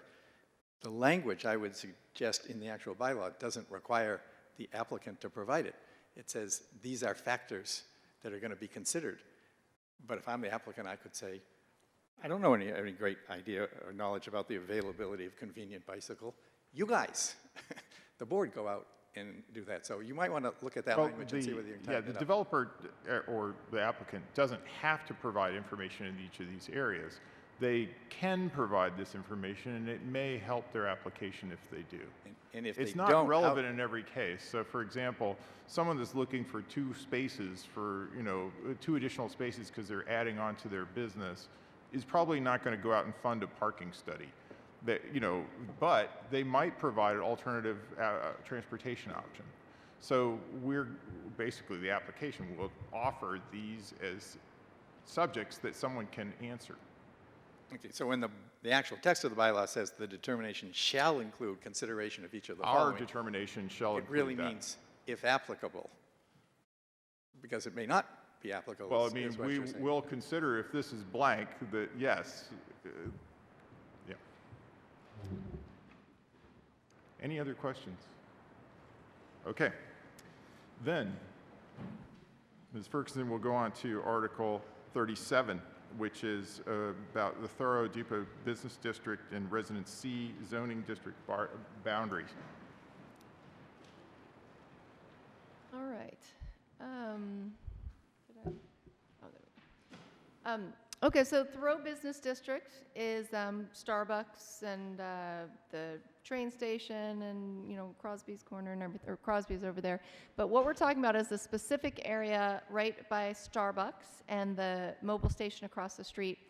And the proposed change to the bylaw is to amend the zoning map by expanding the Thoreau Business zoning district boundary and reducing a little sliver of Residence C right next to it. I'm going to show you a picture next. It affects 3 parcels. The 143 Sudbury Road, 159 Sudbury Road, the 2 businesses, and then the 148, 150 two-family home in the residential district right next to it. So this is what we're talking about. I don't know if I have a pointer on this or not, but if you can orient yourself here, what you see at pointing to 143 Sudbury Road, that's, I figured there was. So right here is the mobile station. Right here is Starbucks, and right here is a 2-family home. And so basically what we're talking about is making sure that the boundary for the business district is now extended to meet the property line here. And then I'll tell you exactly why we're proposing moving it here, because it's a very exciting reason. But keep that in mind when we're going on. So that's the area that we're talking about. Basically, the owner of the property at Starbucks has gotten an easement from the MBTA and can propose changing the traffic pattern to make it a one-way into Starbucks, go around the back of Starbucks, and then come out on the other side of Starbucks. There should be clapping right now. But I live on Thoreau Street, so I see this. But and so this is kind of what that would look like, and it's a small picture, but if, so right now this is the parking lot as you see it, and there's one way in, or there's 2-way in and out. The proposal would be that they'd go in, go around, and come back. And so to do that, it just requires the moving of the boundary of the business district a little bit over to the next property line. And basically, so they're going to create here, which is some trees right here, and then this property, the 2-family remains the same there. So this has been reviewed by the police chief and the fire chief, who both support this change in the traffic pattern, and it is believed that the one-way flow can substantially improve both traffic and safety. So basically, you know, wondering why we're changing the boundaries and why they were, the existing Thoreau district, business district zoning was laid out as kind of an offset from the road right-of-way in 1928. It wasn't based on property lines or existing uses, so we have an opportunity to align that this time. So again, here's that map again, now that you kind of see what the proposal is. And what the amendment would be is to amend this business district boundary and residency district line at 159, oops, hold on, right here. So to amend it, so to move it over from here to the red line, and they'd be shifting it east just there. And then at the same time, we would propose amending the business district to go along the property line right here, to line up there where it's not right now. So those are the changes that would affect those 3 properties only. And as a result, there should be an increased and improved traffic flow in Sudbury at the Starbucks as a result. So now I will take questions and comments. I'll put that picture back up. Hi there, Michelle from 324 Sudbury Road. So I have 2 questions for you. So in context, I live very close to here, and there are 2 things to keep in mind in this area. One is that it's a huge traffic issue. People are waiting for a parking space to be open. So I'm just sort of thinking in my mind, if there's no parking space available, what are you envisioning? People going in circles around and around and around? Question mark. And then the second question I have for you is, how does this address what I think is also another huge concern, and that is when they're doing deliveries. Right now, when they do deliveries, and they essentially park on Thoreau Street a little bit further down, and they essentially sit, they basically block the street. Yeah, So will that alleviate it at all? Those are my two questions. Yeah, but I do want to hasten to point out and we did bring up this issue, so the specific Starbucks plan, which actually, this article is not about the specific Starbucks plan. This article for town meeting is simply about moving the boundary. And that, of course, is motivated by this project. There will be a subsequent special permit process to review the design, the site plan, all of the traffic issues, all of that stuff related to this proposal. But all this warrant article is doing for this town meeting is taking that boundary and just moving it.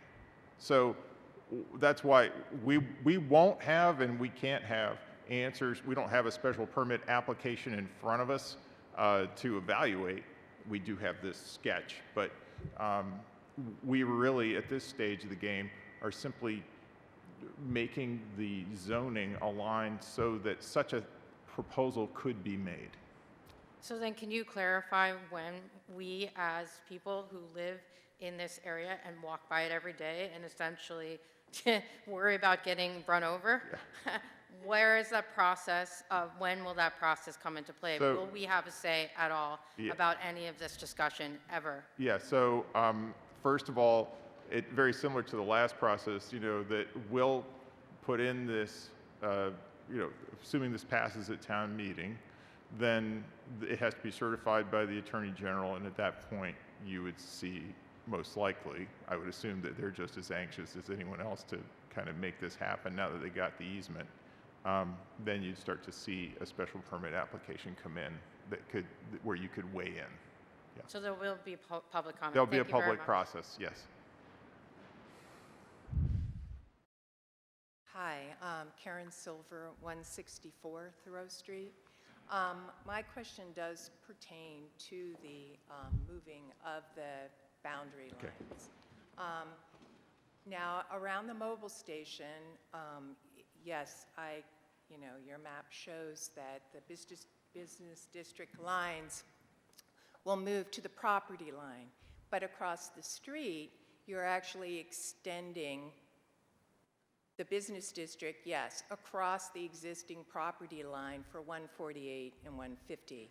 And that, as a neighbor, is our concern, that once that particular property is split between two zoning districts, what's to say in the future that the owner might say, well, now, it's kind of half and half, let's move the district further east and,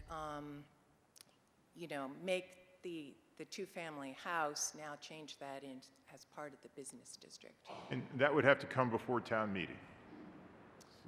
So it would have to be approved by town meeting. Well, but this has to come before town meeting, too. Right. It's just, So there would have to be some reason that town meeting would say, yeah, that's a good idea. I'm sorry? Yeah. Well, right, so the same reasoning would apply. I mean, town meeting has to agree to this change, but is that typically the case, that a zoning district would not adhere to the property lines? Well, in this case, the same business owns both of the properties. I realize that. So this really allows us to minimize the extent of the expansion of the district, right? Rather than trying to encompass the whole next lot, we would just go partway into it to accommodate what potentially could be the driveway. So that's all. We're trying to make a minimum impact. And we are, and again, because of when these original boundary lines and how they were established, we're just trying to kind of shore them up, certainly on the mobile side. And so on the mobile side, I agree, but there was never a problem on the other side until Starbucks moved in. We've been long-term residents, and the previous business use, the parking lot, was fine. Yeah. So it's kind of like trying to fix, there was a mistake made, and now we're trying to correct it with potentially another mistake. For those of us who live close by in the neighborhood, it's a little uncomfortable to see the business district moving closer. So,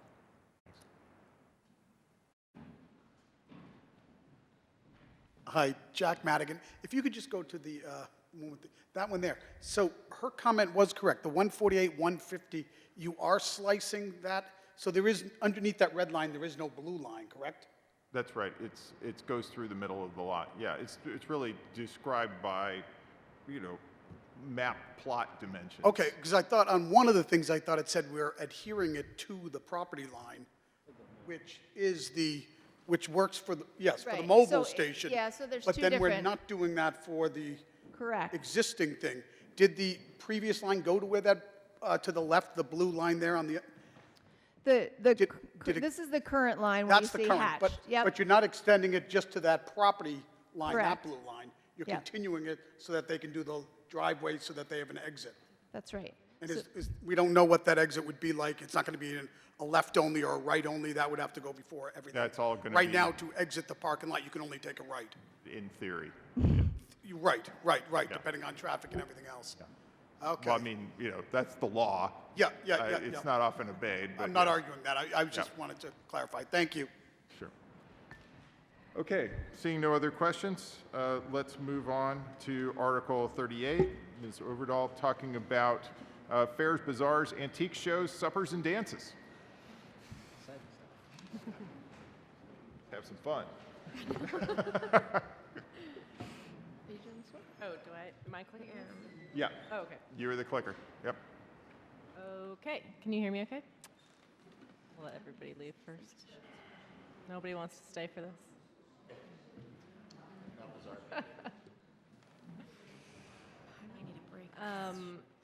So this article is pretty straightforward.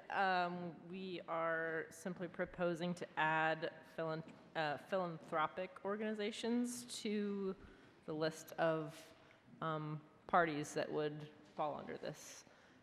So current provision, section 545 requires, as it says, educational and religious organizations or private lodge and club to get a special permit for the following activities. And so this would enable, museums, libraries, anything that's categorized as philanthropic entity to qualify.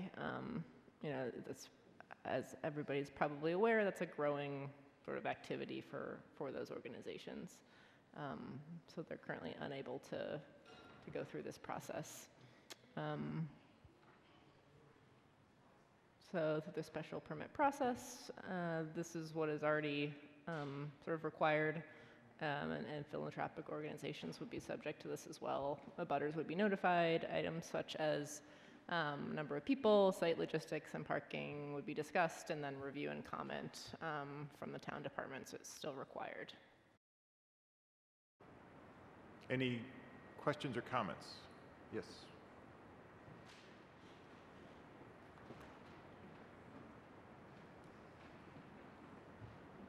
Ed Tiedemann, 656 Barrett's Mill Road. I have a question. What's different from a philanthropic organization versus an education organization in this situation? That is a good I question. mean, a philanthropic organization is a charity, right? Okay, you're going to define a You know, that they're a 5013C, you know? Yeah, but many educational organizations are 501c3 also. They That's can what I'm trying to be, understand. yeah. But I mean, I think educational organization is specifically a school, you know? We have those in because town. what I'm trying to get to is what now gets thrown under this and what are the implications. For example, there's a lot of events at the Concord Scout House that happen there regularly, then there's special ones.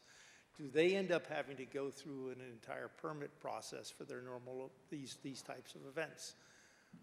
So this is actually allowing a new organization to offer such events. It's not putting new regulations on an organization to have such events.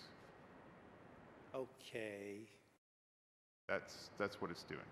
It's adding It's offering more options for different types of organizations to to do have it. these events. Yes. They, Okay. otherwise, Therefore, you cannot. I guess all the events that have been previously scheduled are defined as educational? Well, no, I That's think what if I'm you trying look to at understand. these are outdoor events. Such event. Fairs, bazaars. No, such event shall take place entirely within a building. Is what it says, I think. No, outside or last longer than And 3 days. lasting longer than 3 days, yeah. I mean, Those are the two choices. not, it's So if probably you do not gonna something be- outside, or you're doing a big long confab, those are the things. Okay, I'll talk later on this. Okay, sure. I read it differently, requiring that the other way, but okay. Sure. Okay, Ms. McEnany, come back up and tell us about prohibited uses.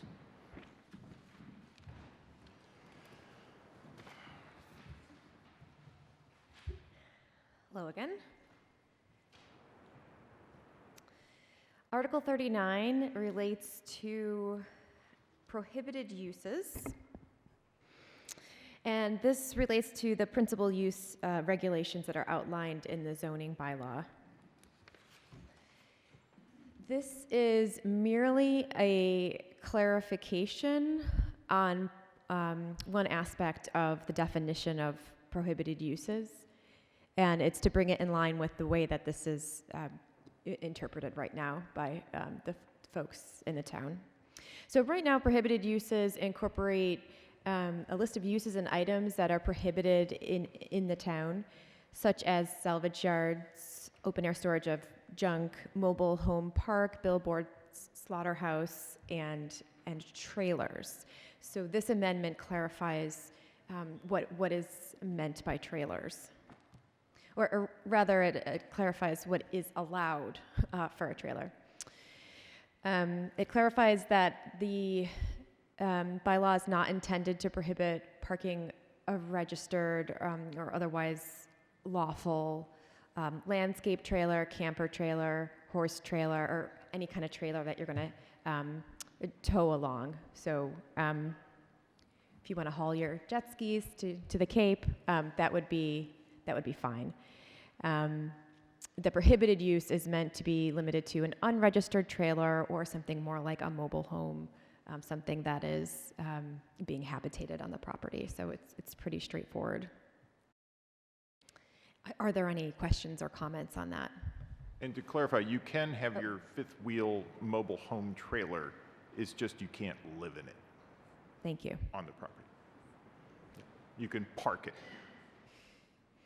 Hi, Jack Madigan, 215 Prairie Street. In terms of the trailer, it said it has to be a registered trailer. Had you thought of doing that within the last year, having it registered within the year? Because come the springtime, a lot of people like, we didn't get it on the road, there was something was going on, but I'm just saying, is there any thought to keeping it with regard to within a year or anything like that? It does. It's a I understand we valid don't want registration. storage, you know what I mean? I get that point, Yeah. multiple years, it's been there 5 years, it's not moving, I get that. But I'm just saying, some trailers, the horse trailer is a good example, and yet the horses are down the Cape, and now they're gonna go and get them, but they're gonna register the trailer it just seems that it could be a little bit easier on that. I mean, the goal of this bylaw amendment is just to ensure that people aren't sanctioned if they happen to have a trailer, that they were planning to use. So I think we don't often have a problem in town of abandoned trailers anymore. And so, what we're trying to do here is to at least clarify things so that that's not a problem. I think if we need to make further clarifications down the road, so to speak, we will, but I hope this covers it. I don't know. I mean, yeah, you can get very specific, but, we talked about roadworthy, we talked about a few other qualifications, but I think what we ended up with was, let's just keep it simple here and see if we have any issues. It's valid registration. Yeah. So it goes Yeah. it goes to the word valid. Yeah. Hi, Tanya Gillis, 62 Prescott Road. I don't have a trailer, but I was wondering if it is really lawful to tell somebody they can't use their registered trailer for what it was meant for. I mean, I'm assuming if somebody feels like sleeping in their car overnight for whatever reason, they won't come after them. So, I'm if it's a registered trailer, it's their property. They can use it any way they like. It seems to me. Well, except for that we have prohibitions against mobile homes in town. So you actually cannot. Yeah. Okay. And so that stood unchallenged for decades. Okay. Thank you. Oh, there is one more. Yes, sir. Stephen Crane, Town Manager. I actually just want to say thank you for the work you've done on all of the articles. It's a lot of effort and time and energy, and I know the support of Elizabeth and the other planning department folks. I know they try hard to support you, but it's not easy, and I just want to commend the creativity with which you've tried to approach these difficult problems. Thanks. Thank you. Okay, now we'll move on to the petition articles. So I'd like to call Ms. Galis back up so she can present her PRD notice. Okay, it's Mark. Okay, I'm sorry, I had it on the... Mr. Galis. Thank you. Good evening. My name is Mark Galis. I live at 62 Prescott Road. I'm here to present Articles 41 and 42 that bear a certain relationship to each other. These relate to a situation where someone applies for a permit to build a PRD, planned residential development. We heard some about that earlier this evening. Those developments can affect the neighborhood, require, I believe, wide town citizen input. They can allow up to double the density that's normally allowed in zoning in an area, so they have a big impact. And because of this, I think that, and because of the way people are very busy, et cetera, just having to constantly monitor the town webpage for an announcement that there's going to be a hearing after the process has already been started is not really adequate. So I think it'd be great if people who drive by a site know, hey, there's an application, and then they can kind of go to the town website, learn about it, et cetera. So in terms of the mechanics of this, we're basically just adding, proposing to add a line item to the existing section 10 of the PRD portion of the zoning bylaw. Section 10.4.1 is a heading that basically says any person who desires a special permit for a PRD shall submit an application in writing, et cetera, which shall include the following. And we're just saying let's add one more item on there, which is that the applicant should supply design of a sign to be put up visibly at the site. This is kind of independent of the changes that the planning board is proposing in their zoning bylaw amendment. There's no change to this. The item just before it in that list is such additional information as the planning board may determine. So if they wanted to switch those two numbers, 10.4.1.4 and .5 that we're adding, so that the last one is such additional information as planning board may determine, that'd be fine, same sense of everything. So let's see if we can get this. Hold on a second. I think I went back forward. So as I said, it just requires design of a sign to be installed soon after the application is already submitted, so it's already kind of public record, et cetera. Why shouldn't the public who drives by there, people in the neighborhood, know that something big may be coming down the road so they can have their input, they can inform themselves? It's true that current law requires abutters to be notified of public hearing process, but again, these projects can be very big and impact a lot of people. Why shouldn't people know?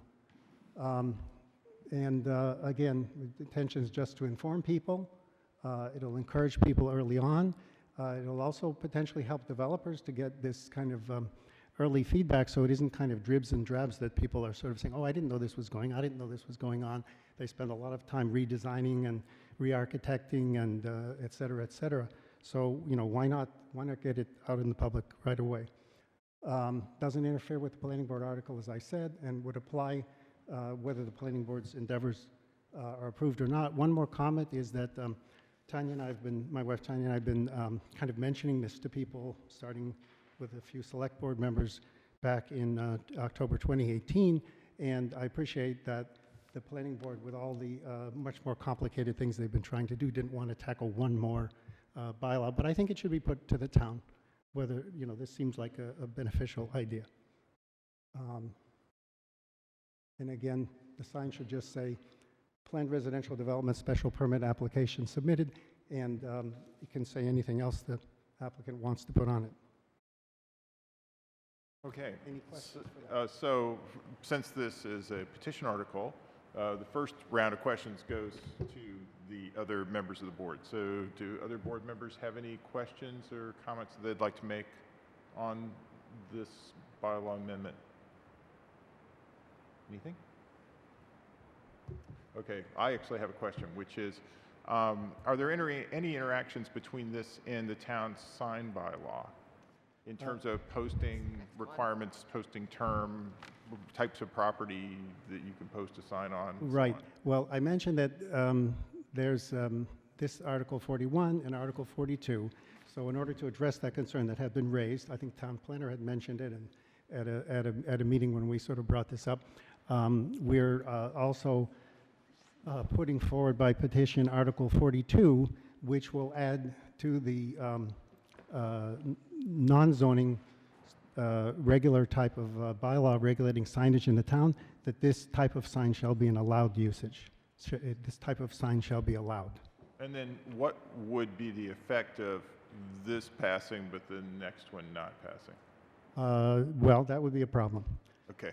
That would be a problem. But on the other hand, or potential problem. On the other hand, we'll get to the second one, but if the second one passes, then regardless of this one passing, the planning board or the applicant could put a sign anywhere, or could say, we'd like you to put a sign as one of the additional requirements. That one works.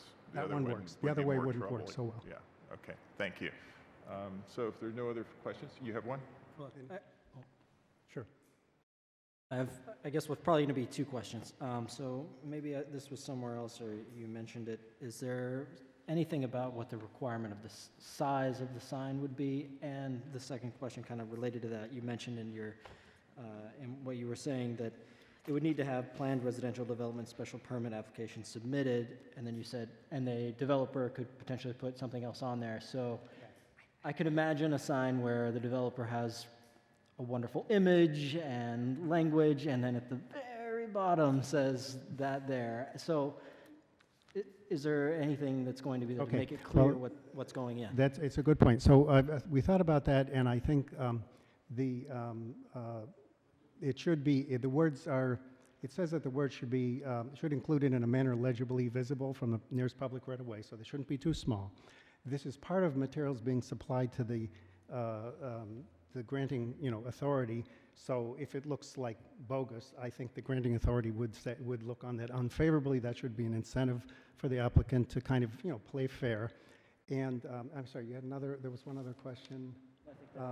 Okay. Oh, in terms of the overall size and everything like that, without making it too complicated, the current town sign bylaws puts limits on things. So I think trying to keep it very simple and just kind of get the intent to inform seemed like the best thing, rather than kind of get into lots of details like typeface and, et cetera.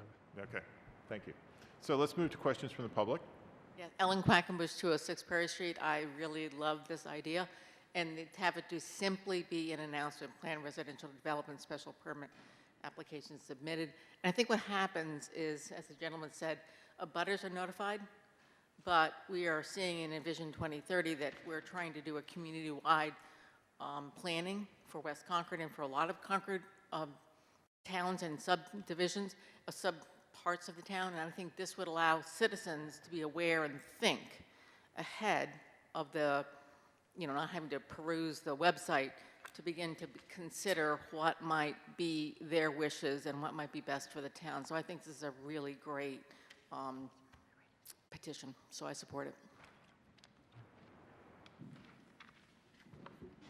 Ruth Lauer, Kais Road. I'm wondering, since the sign would go up when the process begins, would it not be better for the sign to be a standard similar to the big orange placard that comes out with building permits, that sort of standard language, standard sign? You go by, you see an orange placard in a window or on a pole, you know that it's meaningful, rather than making this something that the applicant can design, and it might look absolutely lovely, but it doesn't necessarily convey the message that you are considering to be crucial. I'm wondering if you would consider that.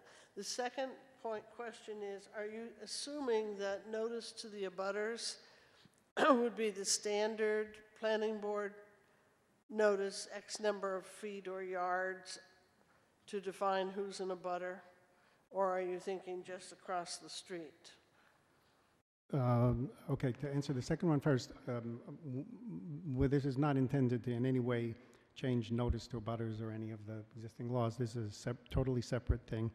And in answer to your first question, we did think about that, but again, trying to make it very simple, I think we would rely on the permit granting board to sort of judge whether that sign is effective for the purpose of, bringing in public comment, et cetera. So I think a pretty wide latitude would be allowed. I mean, a building permit or something like that may not be. We thought about building permit and things like that. So that there are cases for existing cases for signs giving kind of notice of that, but we didn't want to really over-specify it. So I think I would leave it to the board to kind of just say this design looks reasonable. You put that up. Okay, that item's checked off, and it's fine. So. And my final question: why? I think great idea, but why is it limited to PRDs? Well, that's another good question. We got to start somewhere. I think the fact that this is the only thing that allows up to 2x density. So, in a place where you have an area of land, a single parcel. If you do a subdivision, you've got to put in, typically, for enough units, you've got to put in roads, you've got restrictions on frontages. If it's not on town sewer, you've got to put in septic, et cetera, et cetera. So you're going to get less than the 1x density that a PRD calculation is based on, assuming there's no wetlands or other kind of restrictions. So the impact could be 2x or 2.5x what a subdivision would be, just in terms of the number of units. So to me, it's the low-hanging fruit, and it's something that we've seen recently, that there have been different examples of cases where a lot of citizens were concerned. And from what I've heard, and in fact, Tanya and I were dealing with a situation in the east quarter of town. So many people said, oh, I didn't know that was happening. I didn't know that was happening. So we thought we'd address this one problem. But in fact, many times abutters, neighbors, people driving by don't know that there's something like a subdivision until they see the road development. And you've lost your chance to comment by then. This would be a start, and I would certainly support somebody's efforts for doing similar things on other areas. I mean, you could say anytime there's a special permit, there should be some, there's a lot of ways to think about it, but I think it's hard to put something in front of town that has too many moving parts. That's my feeling. Let's just pick one thing. Thank you very much. Okay, so now moving to the next petition article, which is Article 42, which is a sign bylaw amendment, which I believe actually has a different percentage required for Yes, passage, right? It's only as a far as I know, majority, it's a standard I bylaw. believe. Yeah. And so almost don't need a presentation, but might as well go through it. So to determine whether the town will vote to amend the sign bylaw, you know, which being a standard bylaw would require a 50+% vote, adding to Section 5, which is what lists allowed uses, an item, there's a list going down to 5.I, we'd add a 5.J, notice of proposed planned residential development. So temporary sign notifying the public that an application for a planned residential development special permit has been submitted for that site. Let's see what the next. So this amends the sign bylaw so that the bylaw allows the placement of a sign at a site announcing that a special permit application has been submitted. It's intended to accompany the sign mentioned in the previous article, Article 41, enabling the implementation of Article 41. However, it can also be considered on its own, even if the previous article does not pass, to allow any future, you know, similar endeavors, such as, you know, planning board or ZBA might say, hey, you know, this is going to be an area of high interest. We would like you, the applicant, we'd appreciate it if you, the applicant, would put up a sign, or if the applicant themselves wanted to put up such a sign, it would be a permitted use. That's it. So, any questions? Questions? Okay, any questions from the board on this? Okay, so seeing none, let's move on to the final petition article, the one-year moratorium on zoning bylaw, Section 10 PRDs, and we'll ask Mr. Madigan to speak to that.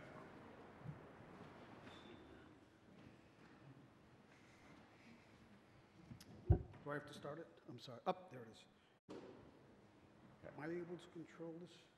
Yeah. That one or the other one? There it goes, okay.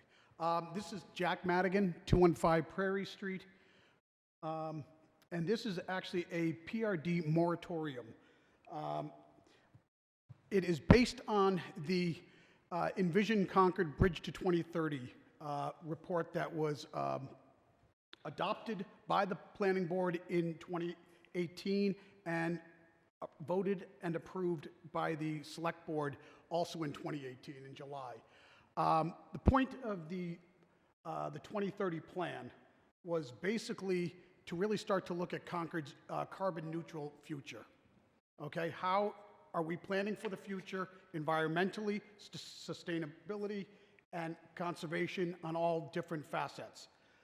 Right now, I do not believe that the PRD plans or the Section 10 of the PRD takes into effect the 2030 plan, okay, the Envision Concord plan. The bylaws need to be updated. I don't believe that right now we are targeting developers with what our PRD plans are. A planned residential development should be what the town wants. They're supposed to be putting forth in terms of the planning board and what they're proposing, the PRD should be what the town is looking for in terms of their future, okay? We should be putting forth what that plan should be. Right now, we have a bunch of a PRD, a planned residential development, Section 10, which every time what we're doing now is we're updating it, okay? We need to really holistically look at this with regard to the Envision Concord plan, okay, and actually look to see what needs to be changed, updated, worded, everything else. Right now, the 2030 plan is just aspirational, okay? It's just what we're trying to do in terms of when we are feeling good and maybe a couple drinks are into us and we're thinking, oh, wouldn't it be great if we do this? None of that is reflected in the PRD, okay? What we need to do is we need to start looking at 50% of the buildings in a PRD must be 2,500 square feet. No, we should be looking at, as someone else has noted, we should be targeting workforce development, okay? We should be looking at our teachers, our firemen, those folks. We should be looking at folks who are looking to downsize from their large home in Concord Center to a smaller house. They want to stay here, they like their church, they like their neighbors, they would prefer to downsize, okay? But they don't want to leave Concord. What are the options? There really aren't many options. If you're going to be a PRD, okay, and you're a developer coming in, you're buying the piece of property, and then you're trying to maximize your return on investment. That is really what you're trying to do, and you're trying to fit it in with regard to all the different bylaws that are presented to you. Okay, the Planning Board's Article 34 hits on some of this, but I still don't feel it goes far enough. Okay, again, it is just touching on the edges in terms of the size of the projects. We should make these projects, Riverwalk down over here is a prime example of what I feel we should be doing all over town, okay, in terms of carbon neutral, okay? We have parking, we're still arguing about 1 or 2 car garages, okay? We should be doing centralized parking, okay? We should be really kind of allowing people to, if they have a car, they use it once a week. They're elderly, whatever, all on one floor, okay? So that it's not these huge 5,000 square foot homes that, you're right, they should be in, not in a PRD, they should be in the other types of developments that are going in out there. There's already a lot of large homes in Concord, okay? Residents expected that the 2030 plan, which was worked on over the course of a year and a half, that was going to actually have some impact. And it has in some areas, okay? I'm on a biking subcommittee, and we're trying to do a lot of the stuff that is, bike storage, things like that on the new schools, putting storage for new bikes so the kids can start riding their bikes to school, things like that. That's all positive, okay? But from a planning PRD standpoint, we're not doing enough. Right now, it's just aspirational in terms of what we're trying to put forth. We really need to look at the PRD bylaws and literally put a halt on it, and over the course of the next year, update the bylaws in terms of all the conservation, sustainability, the size of the issues. One person asked a previous questioner, why aren't you looking at subdivisions and going after those types of projects? You have to start somewhere.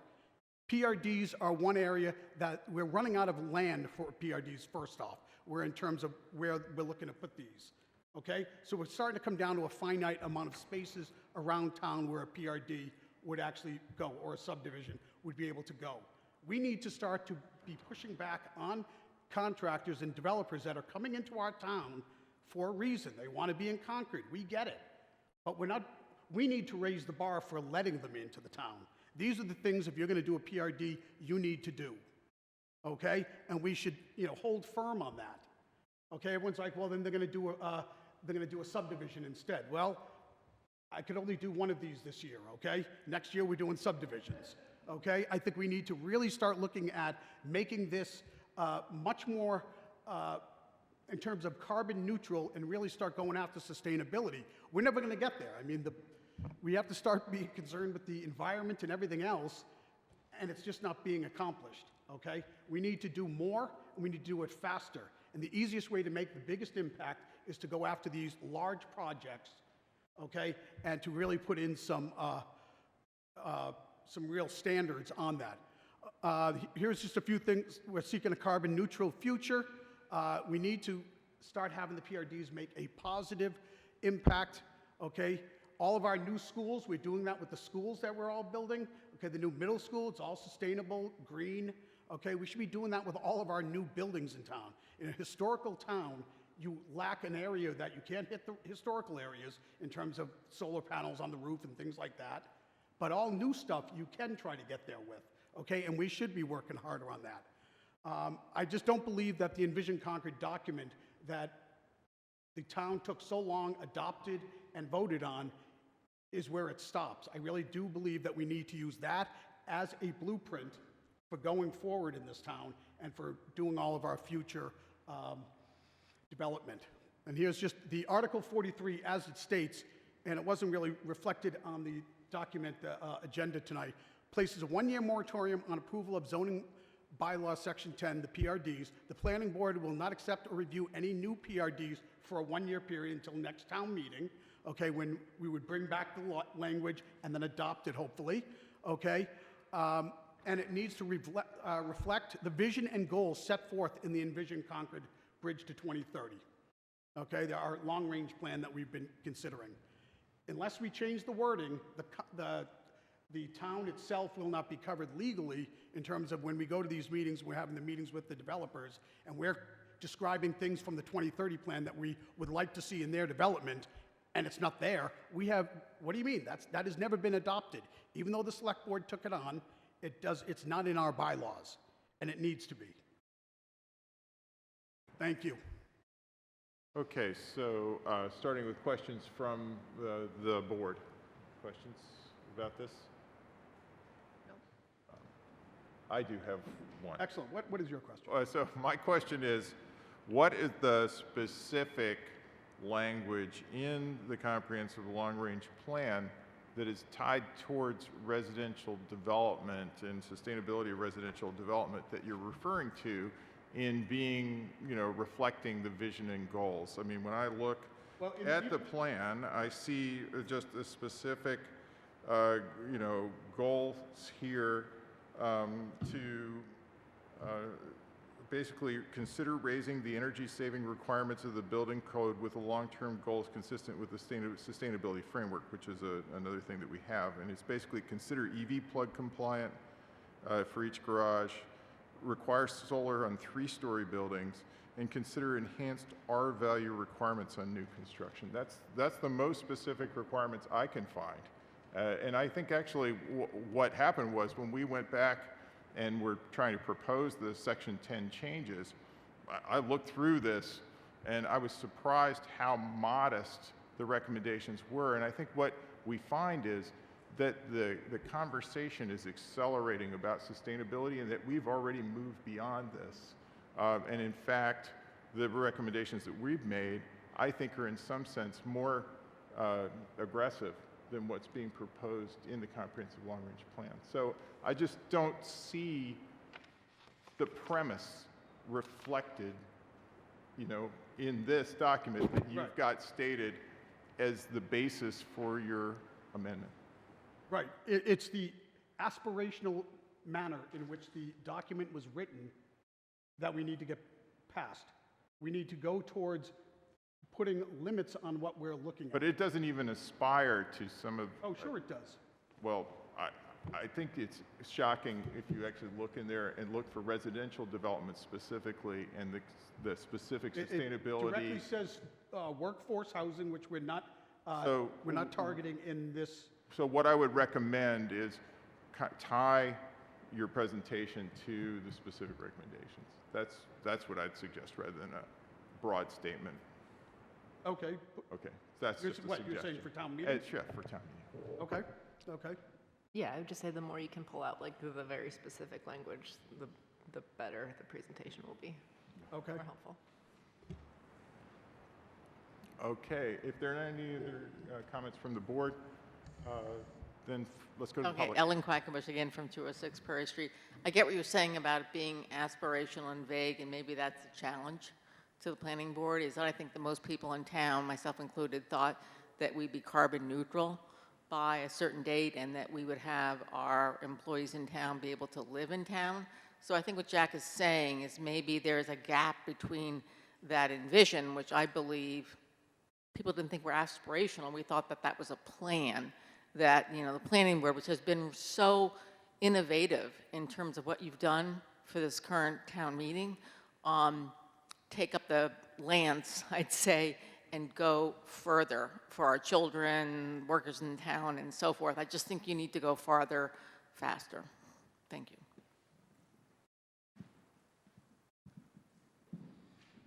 Ruth Lauer, Keyes Road.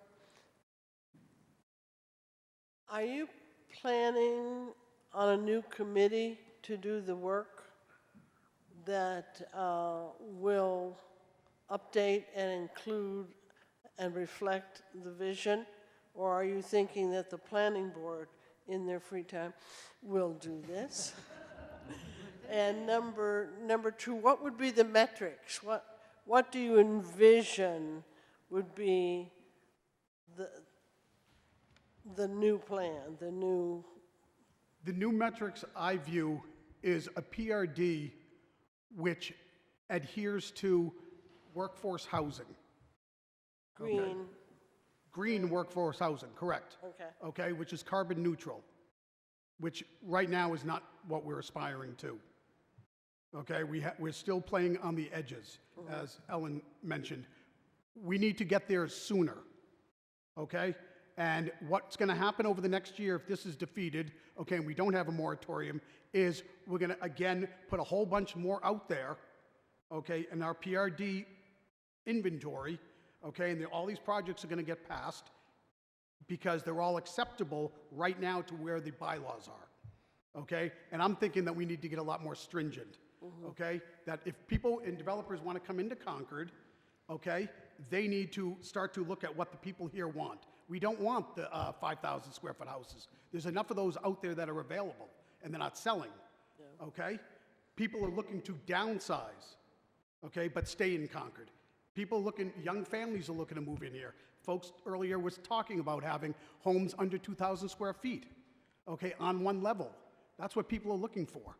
And if you could combine that with carbon neutral and sustainability and do things like that and use the site better and have solar panels, all the different things that we're talking about on the different committees in town and combine them into bylaws, I think that's where we need to go.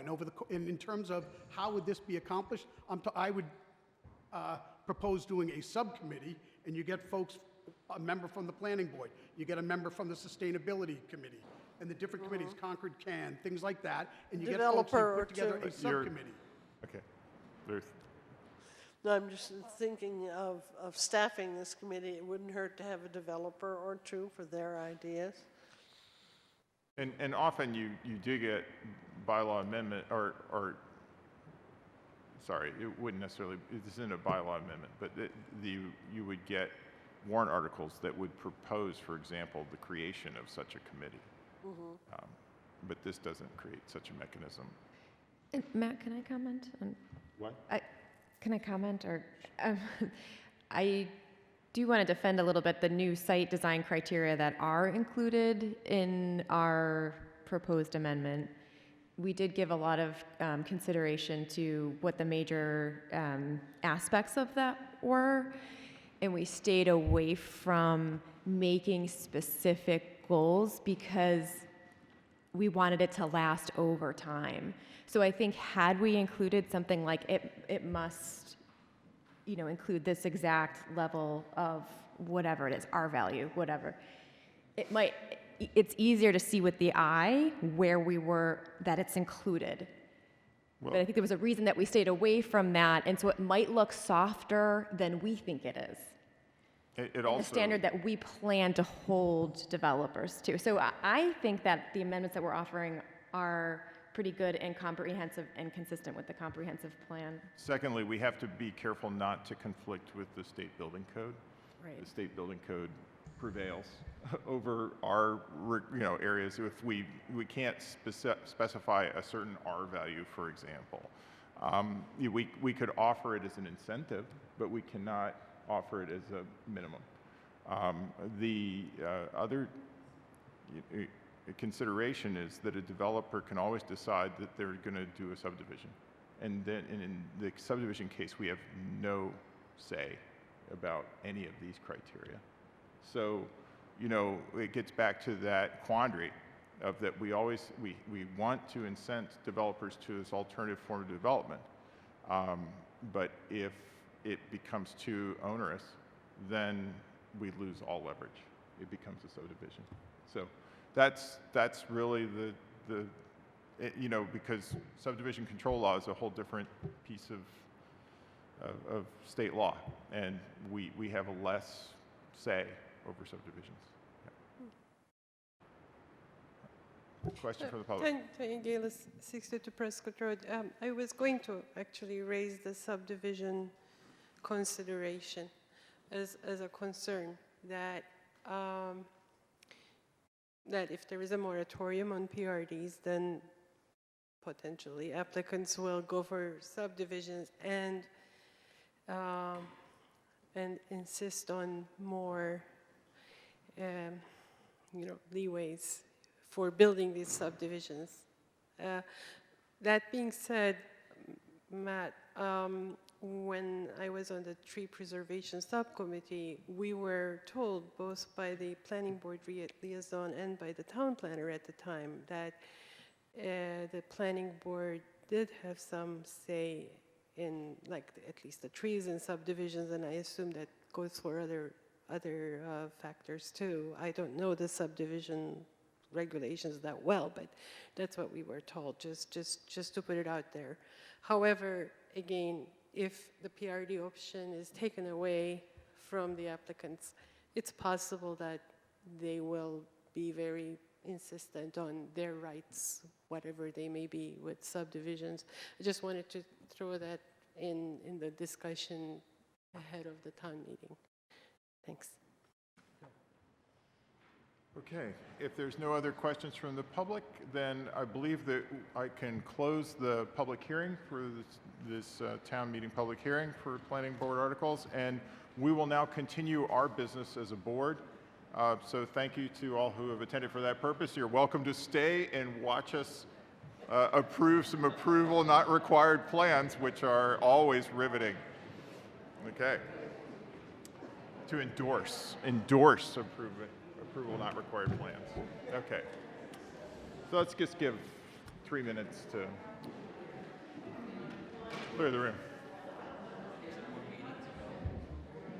Very short. Just short. These only take 5 minutes each, typically. Oh, man.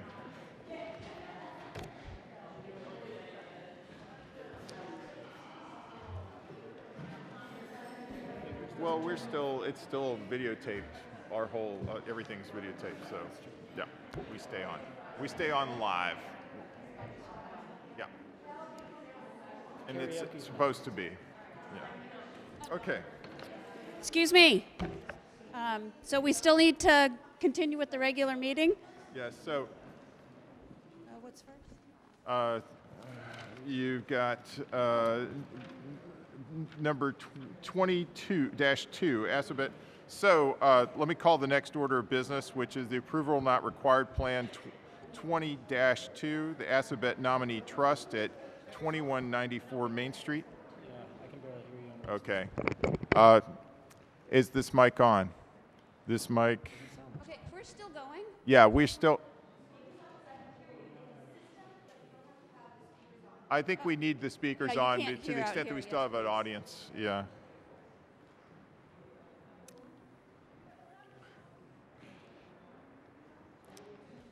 Okay, we're back.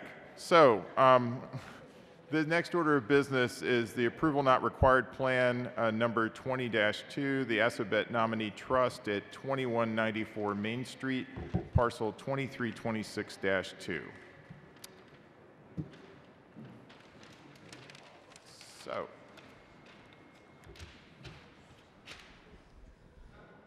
So this is a property out West Concord, as you're going, I think it's the old insurance, is it insurance building? Yep. Yep. So the property's in the Resident C Zone District. It requires 80 feet of frontage, 10,000, no, Resident B Zone District, 125 feet of frontage and 20,000 square feet of area with at least 50% upland. The property owner is proposing to divide the lot into 2 separate building lots. The existing building would need to be demolished. Each lot has over 125 feet of frontage, over 20,000 square feet, and over 10,000 square feet of upland. Okay. So, and let's see, do we have our agenda memo? Anybody want to propose a motion? The form of which has been conveniently provided. I'd make a motion that we move to endorse the plan for the Assabet Nominee Trust by Thompson Liston Associates, Inc., dated February 25, 2020, as approval not required because the division of the attractive land shown on the plan is not a subdivision because lots 1 and 2 have the required area and frontage for the Residence B zoning district as required by the Concord zoning law. And to authorize the chair clerk of the town planner to endorse the plan. Second? I was going to second it. Okay. Any discussion? Then all in favor? Okay. Any opposed? All right. Next one. So the next one is the approval not required Plan 20-3, the Southbridge Boathouse, estate of S. Rohan at 496 and 502 Main Street, parcel 3952-1. So I'm sure everybody's familiar with the Southbridge Boathouse. Oh, yeah. So the property is located in the Limited Business District Number 5 in the front of the lot, and the remainder of the lot is in Residence A. Yes. There are no frontage area requirements in the Limited Business Number 5 zoning district. So the applicant is proposing to divide off 496 and 502 on 2 separate lots, and then a back remainder portion, parcel A, which we're recommending that a note be added.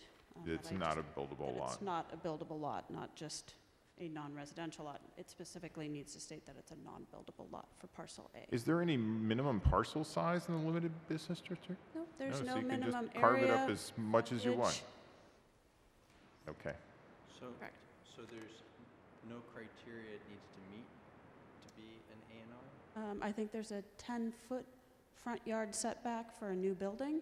So these are existing. These are existing legal non-conforming structures. And then I guess in that limited business district, it's mostly just uses that are specified. Correct.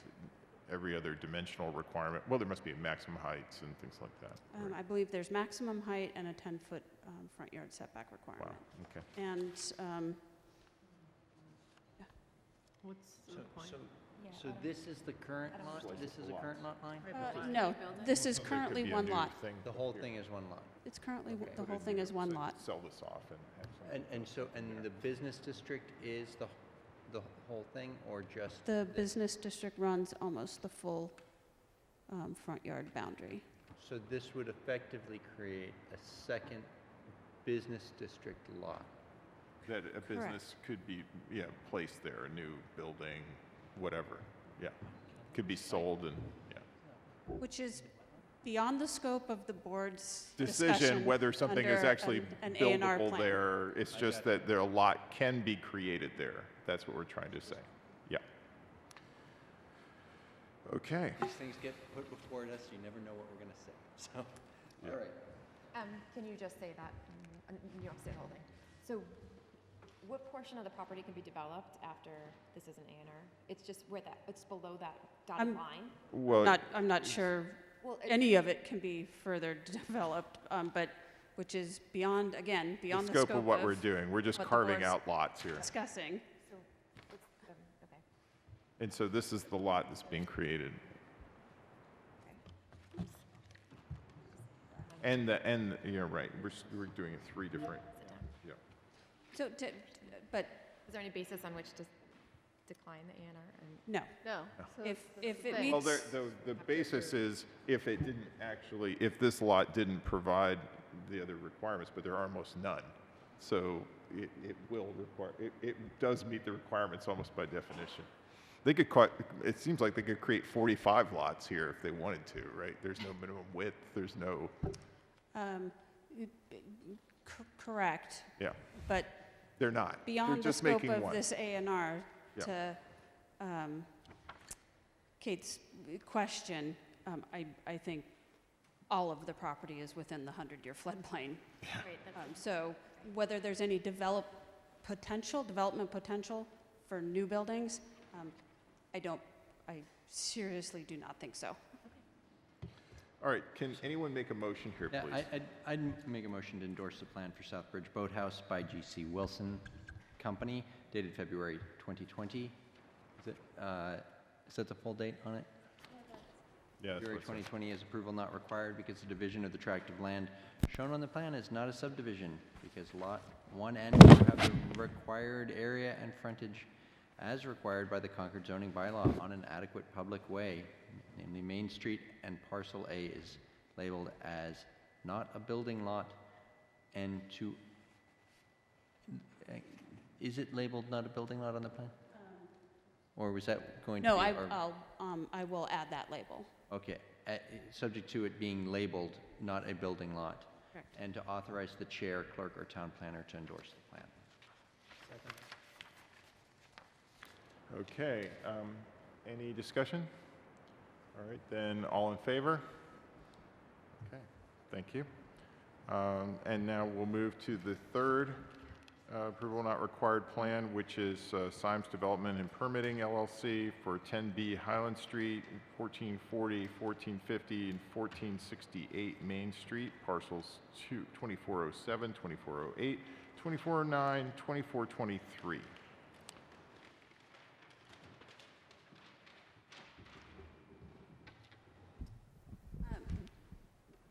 This property is currently 3 lots.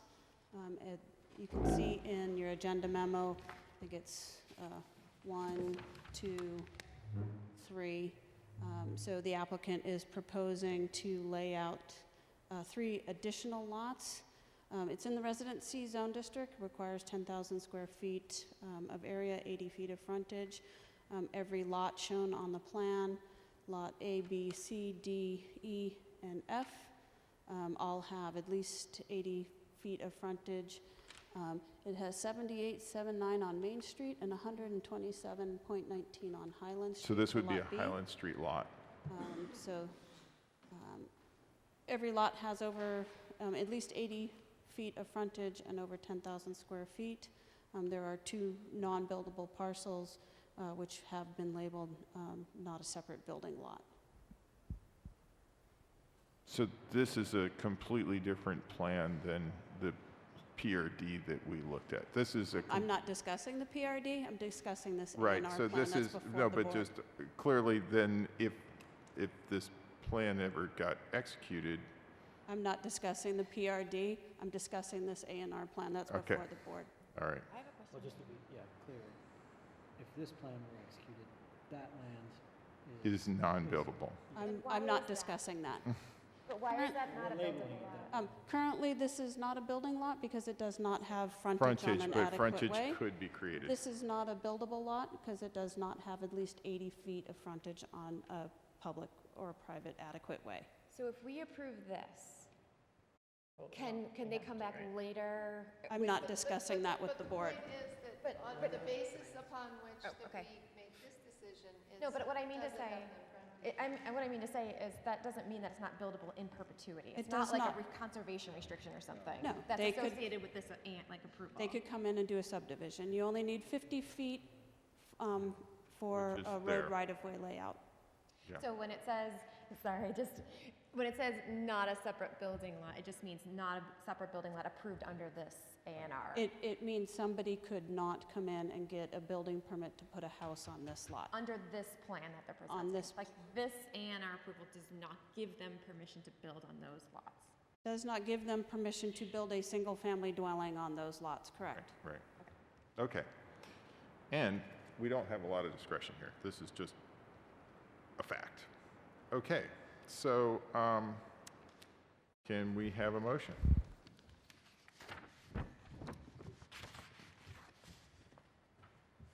I move that the planning board endorse the plan for Faye Earhart Hayes by William Sparages dated November 25th, 2019 as approval not required because the division of the tract of land shown on the plan is not a subdivision because all the lots have the required area and frontage for the residency zoning district as required by the Concord zoning bylaw on an adequate public way.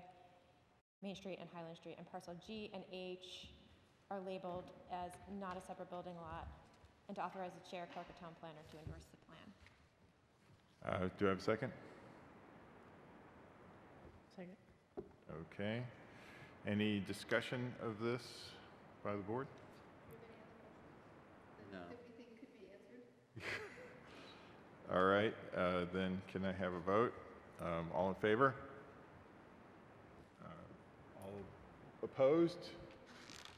Any abstentions? Abstain, I don't really get it, so. Yeah. Well, do we have a quorum of the board that's voted for? What Four. is abstaining? Goodness. Yeah, okay. Yeah, I don't, wait, what? All right, so I think that passes with a quorum. All right, then I'd like to open the meeting to public comment. If we have any public comment, please make yourself known. Otherwise, the meeting is adjourned. Thank you very much.